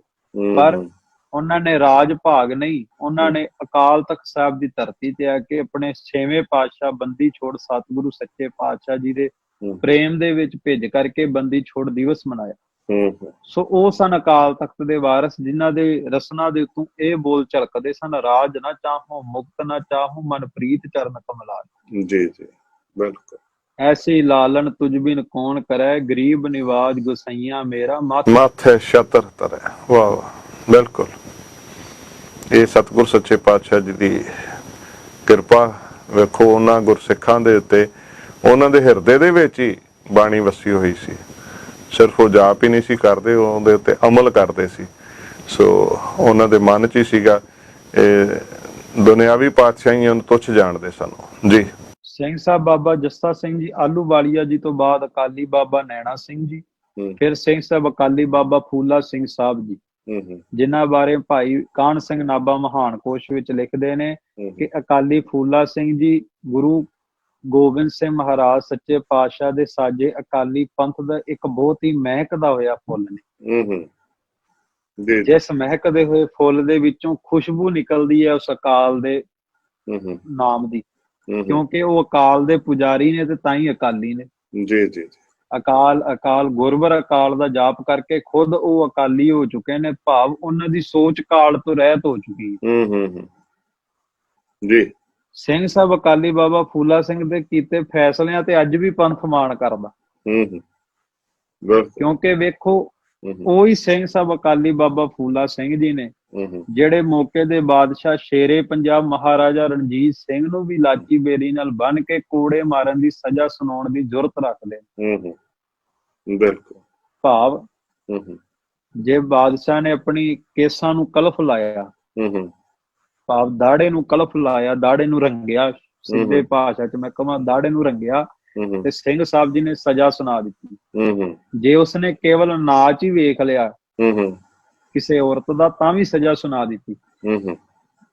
ਤੇ ਜਿਵੇਂ ਸਲਾਹ ਕਰ ਕਹਿਣ ਲੱਗੇ ਜੀ ਬਾਦਸ਼ਾਹ ਹੈ, ਇਸ ਨੂੰ ਛੱਡ ਦਿੱਤਾ ਜਾਵੇ, ਕਹਿਣ ਲੱਗੇ ਨਹੀਂ, ਇਹ ਤਖਤ ਅਕਾਲ ਦਾ ਹੈ, ਜੇ ਅੱਜ ਬਾਦਸ਼ਾਹ ਨੂੰ ਛੱਡ ਦਿੱਤਾ ਤੇ ਕੱਲ ਨੂੰ ਸਿੱਖਾਂ ਦਾ ਇਸ ਤਖਤ ਤੋਂ ਭਰੋਸਾ ਉੱਠ ਸਕਦਾ ਕਿ ਇੱਥੇ ਨਿਆਏ ਵੀ ਵੇਖ ਕੇ ਕੀਤਾ ਜਾਂਦਾ। ਬਿਲਕੁਲ। ਸੋ ਉਹ ਨੇ ਅਕਾਲ ਤਖਤ ਦੇ ਵਾਰਸ, ਜਿਨ੍ਹਾਂ ਮੌਕੇ ਦੇ ਬਾਦਸ਼ਾਹ ਮਹਾਰਾਜਾ ਰਣਜੀਤ ਸਿੰਘ ਨੂੰ ਵੀ ਲਾਚੀ ਬੇਰੀ ਦੇ ਨਾਲ ਬੰਨ੍ਹ ਦਿੱਤਾ, ਔਰ ਸਿੰਘ ਸਾਹਿਬ ਅਕਾਲੀ ਬਾਬਾ ਫੂਲਾ ਸਿੰਘ ਜੀ ਨੇ ਫਿਰ ਉੱਥੇ ਸਜ਼ਾ ਸੁਣਾਈ। ਭਾਈ ਸਾਹਿਬ ਇਸੇ ਕਰਕੇ ਮਨਾਂ ਦੇ ਵਿੱਚ ਕਈ ਵਾਰੀ ਅੱਜ ਸੰਗਤਾਂ ਦੇ ਰੋਸ ਆਉਂਦਾ ਹੈ ਨਾ, ਅਕਾਲੀ ਫੂਲਾ ਸਿੰਘ ਦੇ ਉਹਨਾਂ ਹੁਕਮਾਂ ਨੂੰ ਯਾਦ ਕਰਕੇ ਤੇ ਅੱਜ ਦੇ ਮੌਜੂਦਾ ਸਮੇਂ ਦੇ ਹਾਲਾਤਾਂ ਨੂੰ ਦੇਖ ਕੇ, ਜਿੱਥੇ ਕਿ ਫੈਸਲੇ ਜਿਹੜੇ ਨੇ ਬੰਦਾ ਵੇਖ ਕੇ ਫੈਸਲੇ ਕੀਤੇ ਜਾਂਦੇ ਨੇ ਵੀ ਇਹ ਕਿਹਦੇ ਬਾਰੇ ਗੱਲ ਹੋ ਰਹੀ ਹੈ। ਇਸੇ ਕਰਕੇ ਹੀ ਉਹ ਜਿਹੜੀ ਕਮੀ ਜਿਹੜੀ ਮਹਿਸੂਸ ਕਰਦੀਆਂ ਨੇ ਸੰਗਤਾਂ, ਤੇ ਸੰਗਤਾਂ ਦੇ ਮਨਾਂ 'ਚ ਜਿਹੜਾ ਰੋਸ ਬਣਦਾ, ਉਹਦਾ ਇਹੀ ਕਾਰਨ ਬਣਦਾ ਕਿ ਫੈਸਲਾ ਜਿਹੜਾ ਵਾ ਉਹ ਸਾਰਿਆਂ ਦੇ ਵਾਸਤੇ ਇੱਕ ਹੋਣਾ ਚਾਹੀਦਾ। ਇਹ ਨਹੀਂ ਕਿ ਸ਼੍ਰੋਮਣੀ ਕਮੇਟੀ ਜਿਹੜੇ ਪ੍ਰਬੰਧ ਦੇ ਅਧੀਨ ਆ ਜਾਂ ਜਿਹੜੀ ਪਾਰਟੀ ਦੇ ਅਧੀਨ ਆ ਉਹਦੇ ਵਾਸਤੇ ਫੈਸਲਾ ਦੂਜਾ ਤੇ ਦੂਸਰੀ ਪਾਰਟੀ ਦਾ ਜਾਂ ਕਿਸੇ ਹੋਰ ਆਮ ਬੰਦੇ ਵਾਸਤੇ ਫੈਸਲਾ ਹੋਰ। ਇਹ ਦੋ ਜਿਹੜੀਆਂ ਧਾਰਨਾਵਾਂ ਨੇ ਨਾ, ਇਹੀ ਦੁੱਖ ਪਹੁੰਚਾਉਂਦੀਆਂ ਨੇ ਸੰਗਤਾਂ ਨੂੰ ਜੀ। ਸੋ ਸਿੰਘ ਅਕਾਲੀ ਬਾਬਾ ਫੂਲਾ ਸਿੰਘ ਸਾਹਿਬ ਜੀ ਨੇ ਸ਼ਹਾਦਤਾਂ ਦੇ ਜਾਮ ਪੀਤੇ, ਅਟਕ ਦਰਿਆ ਨੂੰ ਵੀ ਅਟਕਾਉਣ ਦੀ ਜੁਰਤ ਵਿਖਾਈ, ਔਰ ਅਟਕਾ ਵੀ ਦਿੱਤਾ ਦਰਿਆ ਨੂੰ। ਵੇਖੋ ਵੀ ਉਹ ਗੁਰੂ ਕੇ ਸਿੰਘ ਦਾ, ਸਿੰਘ ਸਾਹਿਬ ਅਕਾਲੀ ਬਾਬਾ ਫੂਲਾ ਸਿੰਘ ਜੀ ਦਾ ਅਰਦਾਸ ਤੇ ਵੀ ਕੈਸਾ ਭਰੋਸਾ ਹੋਵੇਗਾ, ਜਿਨ੍ਹਾਂ ਨੇ ਅਰਦਾਸ ਕਰਕੇ ਦਰਿਆ ਅਟਕਾ ਦਿੱਤਾ। ਭਾਵੇਂ ਮਹਾਰਾਜਾ ਰਣਜੀਤ ਸਿੰਘ ਨੇ ਕਿਹਾ ਕਿ ਹਜੇ ਤੋਪਾਂ ਨਹੀਂ ਆਈਆਂ, ਫੌਜਾਂ ਨਹੀਂ ਆਈਆਂ, ਤੇ ਸਿੰਘ ਸਾਹਿਬ ਨੇ ਕਿਹਾ ਕਿ ਕਾਹਿਆ ਤੈਨੂੰ ਮਾਣ ਹੋ ਤੇਰੀਆਂ ਫੌਜਾਂ ਤੇ, ਪਰ ਮੈਨੂੰ ਮਾਣ ਕਲਗੀਆਂ ਵਾਲੇ ਦੇ। ਤੇ ਉੱਥੇ ਅਰਦਾਸ ਕਰਕੇ ਉਹਨਾਂ ਨੇ ਦਰਿਆ ਅਟਕਾ ਦਿੱਤਾ। ਤੇ ਵੇਖੋ ਵੀ ਉਹ ਵਾਰਸ ਨੇ ਅਕਾਲ ਤਖਤ ਦੇ, ਜਿਨ੍ਹਾਂ ਨੂੰ ਅਰਦਾਸ ਤੇ ਵੀ ਭਰੋਸਾ ਹੈ, ਤੇ ਅੱਜ ਇਹ ਕਾਪਾਂ ਜਿਨ੍ਹਾਂ ਨੂੰ ਬਾਣੀ ਤੇ ਵੀ ਭਰੋਸਾ ਨਹੀਂ ਹੋ ਰਿਹਾ, ਜਿਨ੍ਹਾਂ ਨੂੰ ਗੁਰੂ ਗ੍ਰੰਥ ਸਾਹਿਬ ਤੇ ਵੀ ਹਾਲੇ ਤੱਕ ਪ੍ਰਗਟ ਗੁਰਾਂ ਕੀ ਦੇਹ ਜਾਣ ਕੇ ਦ੍ਰਿੜ ਨਿਸ਼ਚਾ ਨਹੀਂ ਹੋ ਰਿਹਾ। ਸੋ ਉਹੋ ਜਿਹੀ ਸੋਚ ਦੇ ਪਹਿਲਾਂ ਮਾਲਕ ਬਣੀਏ, ਉਹੋ ਜਿਹੀ ਸੋਚ ਨੂੰ ਧਾਰਨ ਕਰੀਏ, ਤਾਂ ਅਕਾਲ ਤਖਤ ਸਾਹਿਬ ਦੇ ਵਾਰਸ ਬਣ ਸਕਾਂਗੇ। ਜੀ ਜੀ। ਸਿੰਘ ਸਾਹਿਬ ਅਕਾਲੀ ਬਾਬਾ ਫੂਲਾ ਸਿੰਘ ਤੋਂ ਬਾਅਦ ਜਥੇਦਾਰ ਅਕਾਲ ਤਖਤ ਸਾਹਿਬ ਦੇ ਵੀ ਸਿੰਘ ਸਾਹਿਬ ਬਾਬਾ ਹਨੂਮਾਨ ਸਿੰਘ ਜੀ। ਵੇਖੋ ਅੱਜ ਹਿਸਟਰੀ ਦੀਆਂ ਕਿਤਾਬਾਂ ਵਿੱਚ ਪੜ੍ਹਾਇਆ ਜਾਂਦਾ ਜੀ ਅੰਗਰੇਜ਼ਾਂ ਨਾਲ ਲੜਾਈ ਲੜੀ ਮੰਗਲ ਪਾਂਡੇ ਨੇ ਜਾਂ ਹੋਰ ਦੂਜੇ ਤੀਜੇ, ਪਰ ਅੱਜ ਕਿਤਾਬਾਂ ਵਿੱਚ ਕਦੇ ਪੜ੍ਹਾਇਆ ਨਹੀਂ ਜਾਂਦਾ ਕਿ ਅੰਗਰੇਜ਼ੀ ਸਰਕਾਰ ਦੇ ਨਾਲ ਸਭ ਤੋਂ ਪਹਿਲਾਂ ਜੇ ਆਜ਼ਾਦੀ ਦੀ ਜੰਗ ਲੜੀ ਕਿਸੇ ਨੇ, ਤੇ ਉਹ ਸਿੰਘ ਸਾਹਿਬ ਬਾਬਾ ਹਨੂਮਾਨ ਸਿੰਘ ਜੀ ਨੇ ਲੜੀ। ਸੋ ਅੱਜ ਸਾਨੂੰ ਮਾਣ ਕਰਨਾ ਚਾਹੀਦਾ ਕਿ ਅਸੀਂ ਉਹਨਾਂ ਦੇ ਵਾਰਸ ਹਾਂ, ਉਹਨਾਂ ਦੀ ਵਿਰਾਸਤ ਤੋਂ ਤਾਲੁਕਾਤ ਰੱਖਦੇ ਹਾਂ, ਜਿਨ੍ਹਾਂ ਦੇ ਪਾਏ ਹੋਏ ਪੂਰਨਿਆਂ ਤੇ, ਜਿਨ੍ਹਾਂ ਦੀਆਂ ਕੀਤੀਆਂ ਹੋਈਆਂ ਕੁਰਬਾਨੀਆਂ ਦਾ ਸਦਕਾ ਅੱਜ ਭਾਰਤ ਦੀ ਧਰਤੀ ਕਾਇਮ ਹੈ, ਅੱਜ ਲਾਲ ਕਿਲੇ ਦੇ ਉੱਤੇ ਤਿਰੰਗਾ ਝੂਲਦਾ ਹੈ। ਸਿੰਘ ਸਾਹਿਬ ਬਾਬਾ ਹਨੂਮਾਨ ਸਿੰਘ ਜੀ ਨੇ ਸਭ ਤੋਂ ਪਹਿਲਾਂ ਜੰਗ ਅੰਗਰੇਜ਼ਾਂ ਦੇ ਖਿਲਾਫ ਲੜਿਆ, ਔਰ ਮੁਦਕੀ ਦੇ ਮੈਦਾਨ ਦੇ ਵਿੱਚ ਜਦੋਂ ਸਿੰਘ ਸਾਹਿਬ ਬਾਬਾ ਹਨੂਮਾਨ ਸਿੰਘ ਜੀ ਨੇ ਜੰਗ ਕੀਤਾ ਤੇ ਅੰਗਰੇਜ਼ ਸਰਕਾਰ ਨੂੰ ਵੀ ਪਿਛਾਂ ਮੂੰਹ ਮੋੜਨ ਲਈ ਮਜਬੂਰ ਕਰ ਦਿੱਤਾ। ਜੀ। ਕਿਉਂਕਿ ਉਹ ਬਾਣੇ ਦੇ ਵੀ ਧਾਰਨੀ ਨੇ। ਬਿਲਕੁਲ। ਪੁਰਾਣੇ ਜਿਤਨੇ ਵੀ ਜਥੇਦਾਰ ਨੇ ਉਹ ਬਾਣੇ ਦੇ ਧਾਰਨੀ ਨੇ, ਸ਼ਸਤਰ ਧਾਰੀ ਸਿੰਘ, ਸੂਰਮੇ ਯੋਧੇ ਨੇ। ਉਹੀ ਉਹਨਾਂ ਦਾ ਬਾਣਾ ਜੋ ਸਤਿਗੁਰੂ ਗੁਰੂ ਗੋਬਿੰਦ ਸਿੰਘ ਮਹਾਰਾਜ ਕਲਗੀਧਰ ਪਾਤਸ਼ਾਹ ਨੇ ਬਖਸ਼ਿਸ਼ ਕੀਤਾ। ਉਹਨਾਂ ਕੋਲ ਇੱਕ ਆਪਣੀ ਫੌਜ ਹੈ, ਉਹ ਕਿਸੇ ਦੇ ਅਧੀਨ ਨਹੀਂ। ਉਹ ਜਥੇਦਾਰ ਆਜ਼ਾਦ ਸੋਚ ਦੇ ਮਾਲਕ ਨੇ। ਉਹ ਜਥੇਦਾਰ ਇਹ ਗੱਲ ਕਰਦੇ ਕਿ ਹਮਰਾਕਤ ਪਾਤਸ਼ਾਹੀ ਦਾਵਾ। ਉਹ ਜਥੇਦਾਰਾਂ ਨੂੰ ਸੰਸਾਰਕ ਸੁੱਖ ਸਹੂਲਤਾਂ ਨਹੀਂ ਚਾਹੀਦੀਆਂ, ਬਲਕਿ ਗੁਰੂ ਕੇ ਚਰਨਾਂ ਦੀ ਪ੍ਰੀਤੀ ਚਾਹੀਦੀ ਹੈ, ਗੁਰੂ ਕੇ ਚਰਨਾਂ ਦੀ ਮੌਜ ਚਾਹੀਦੀ ਹੈ। ਸੋ ਬਿਲਕੁਲ ਇਹ ਉਹਨਾਂ ਦੇ ਜੀਵਨ ਦਾ ਸ਼ਿੰਗਾਰ ਸੀ। ਸੋ ਬਾਬਾ ਹਨੂਮਾਨ ਸਿੰਘ ਜੀ, ਜਿਨ੍ਹਾਂ ਦਾ ਕਿ ਯਾਦਗਾਰੀ ਅਸਥਾਨ ਗੁਰਦੁਆਰਾ ਸਿੰਘ ਸ਼ਹੀਦਾਂ ਸਾਹਿਬਜ਼ਾਦਾ ਅਜੀਤ ਸਿੰਘ ਨਗਰ ਮੋਹਾਲੀ ਦੇ ਨਜ਼ਦੀਕ ਸੋਹਾਣਾ, ਤੇ ਉੱਥੇ ਹੁਣ ਬੜਾ ਹੀ ਆਲੀਸ਼ਾਨ ਗੁਰੂ ਘਰ ਉਸਾਰਿਆ ਗਿਆ। ਬੜਾ ਸੰਗਤਾਂ ਦੇ ਵਿੱਚ ਅਦਬ ਸਤਿਕਾਰ ਆ, ਬੜੀ ਪ੍ਰੇਮ ਭਾਵਨਾ ਹੈ ਤੇ ਉਹਨਾਂ ਦੇ ਉਸ ਪਿੱਤਰ ਦੀ ਵੀ। ਸੋ ਸ਼੍ਰੀ ਅਕਾਲ ਤਖਤ ਸਾਹਿਬ ਜੀ ਦੇ ਸਥਾਪਨਾ ਦਿਵਸ ਦੇ ਮੌਕੇ ਤੇ ਕੁਝ ਵਿਚਾਰਾਂ ਦੀ ਅਸੀਂ ਸਾਂਝ ਕਰ ਰਹੇ ਸੀ। ਸਤਿਗੁਰ ਸੱਚੇ ਪਾਤਸ਼ਾਹ ਜੀ ਦੀ ਕਿਰਪਾ ਦੇ ਨਾਲ ਅਸੀਂ ਉਹਨਾਂ ਗੁਰਸਿੱਖਾਂ ਨੂੰ ਵੀ ਯਾਦ ਕੀਤਾ ਜਿਨ੍ਹਾਂ ਨੂੰ ਸੇਵਾਵਾਂ ਪ੍ਰਾਪਤ ਹੋਈਆਂ, ਉੱਥੇ ਜਥੇਦਾਰੀਆਂ ਕੀਤੀਆਂ ਜਿਨ੍ਹਾਂ ਨੇ। ਸਤਿਗੁਰ ਸੱਚੇ ਪਾਤਸ਼ਾਹ ਕਿਰਪਾ ਕਰਨ ਇਹ ਜੋ ਇੱਕ ਇਲੈਕਸ਼ਨ ਸਿਸਟਮ ਜਿਹੜਾ ਬਣ ਚੁੱਕਿਆ ਹੈ, ਕੌਮ ਕਿਤੇ ਜਾਗਰਤ ਹੋਏ ਤੇ ਇਸ ਇਲੈਕਸ਼ਨ ਤੋਂ, ਕਿਉਂਕਿ ਖਾਲਸੇ ਦੀ ਇਲੈਕਸ਼ਨ ਨਹੀਂ ਸੀ ਹੋਈ, ਸਿਲੈਕਸ਼ਨ ਹੋਈ ਸੀ। ਸੋ ਕੁਝ ਨਾ ਕੁਝ ਐਸਾ ਵਰਤਾਰਾ ਸਤਿਗੁਰ ਸੱਚੇ ਪਾਤਸ਼ਾਹ ਆਪਣੀ ਕਿਰਪਾ ਦੇ ਨਾਲ ਵਰਤਾਉਣ ਕਿ ਫਿਰ ਤੋਂ ਖਾਲਸਾ ਉਸੇ ਚੜ੍ਹਦੀ ਕਲਾ ਦੇ ਵਿੱਚ ਆ ਸਕੇ, ਤਾਂ ਕਿ ਆਉਣ ਵਾਲੀਆਂ ਸਦੀਆਂ ਦੇ ਵਿੱਚ ਫਿਰ ਇਸ ਇਤਿਹਾਸ ਨੂੰ ਦੁਹਰਾਇਆ ਜਾ ਸਕੇ। ਸੋ ਭਾਈ ਸੁਖਜੀਤ ਸਿੰਘ ਕਨਈਆ ਨੇ ਸਾਡੇ ਨਾਲ ਇਤਿਹਾਸਕ ਵਿਚਾਰਾਂ ਦੀ ਸਾਂਝ ਕੀਤੀ। ਸੋ ਇੱਥੇ ਹੀ ਭਾਈ ਸਾਹਿਬ ਤੁਹਾਡਾ ਧੰਨਵਾਦ ਵੀ ਕਰਦੇ ਹਾਂ, ਫਤਿਹ ਅਰਜ਼ ਕਰਦੇ ਆਗਿਆ ਲਵਾਂਗੇ ਜੀ। ਵਾਹਿਗੁਰੂ ਜੀ ਕਾ ਖਾਲਸਾ, ਵਾਹਿਗੁਰੂ ਜੀ ਕੀ ਫਤਿਹ।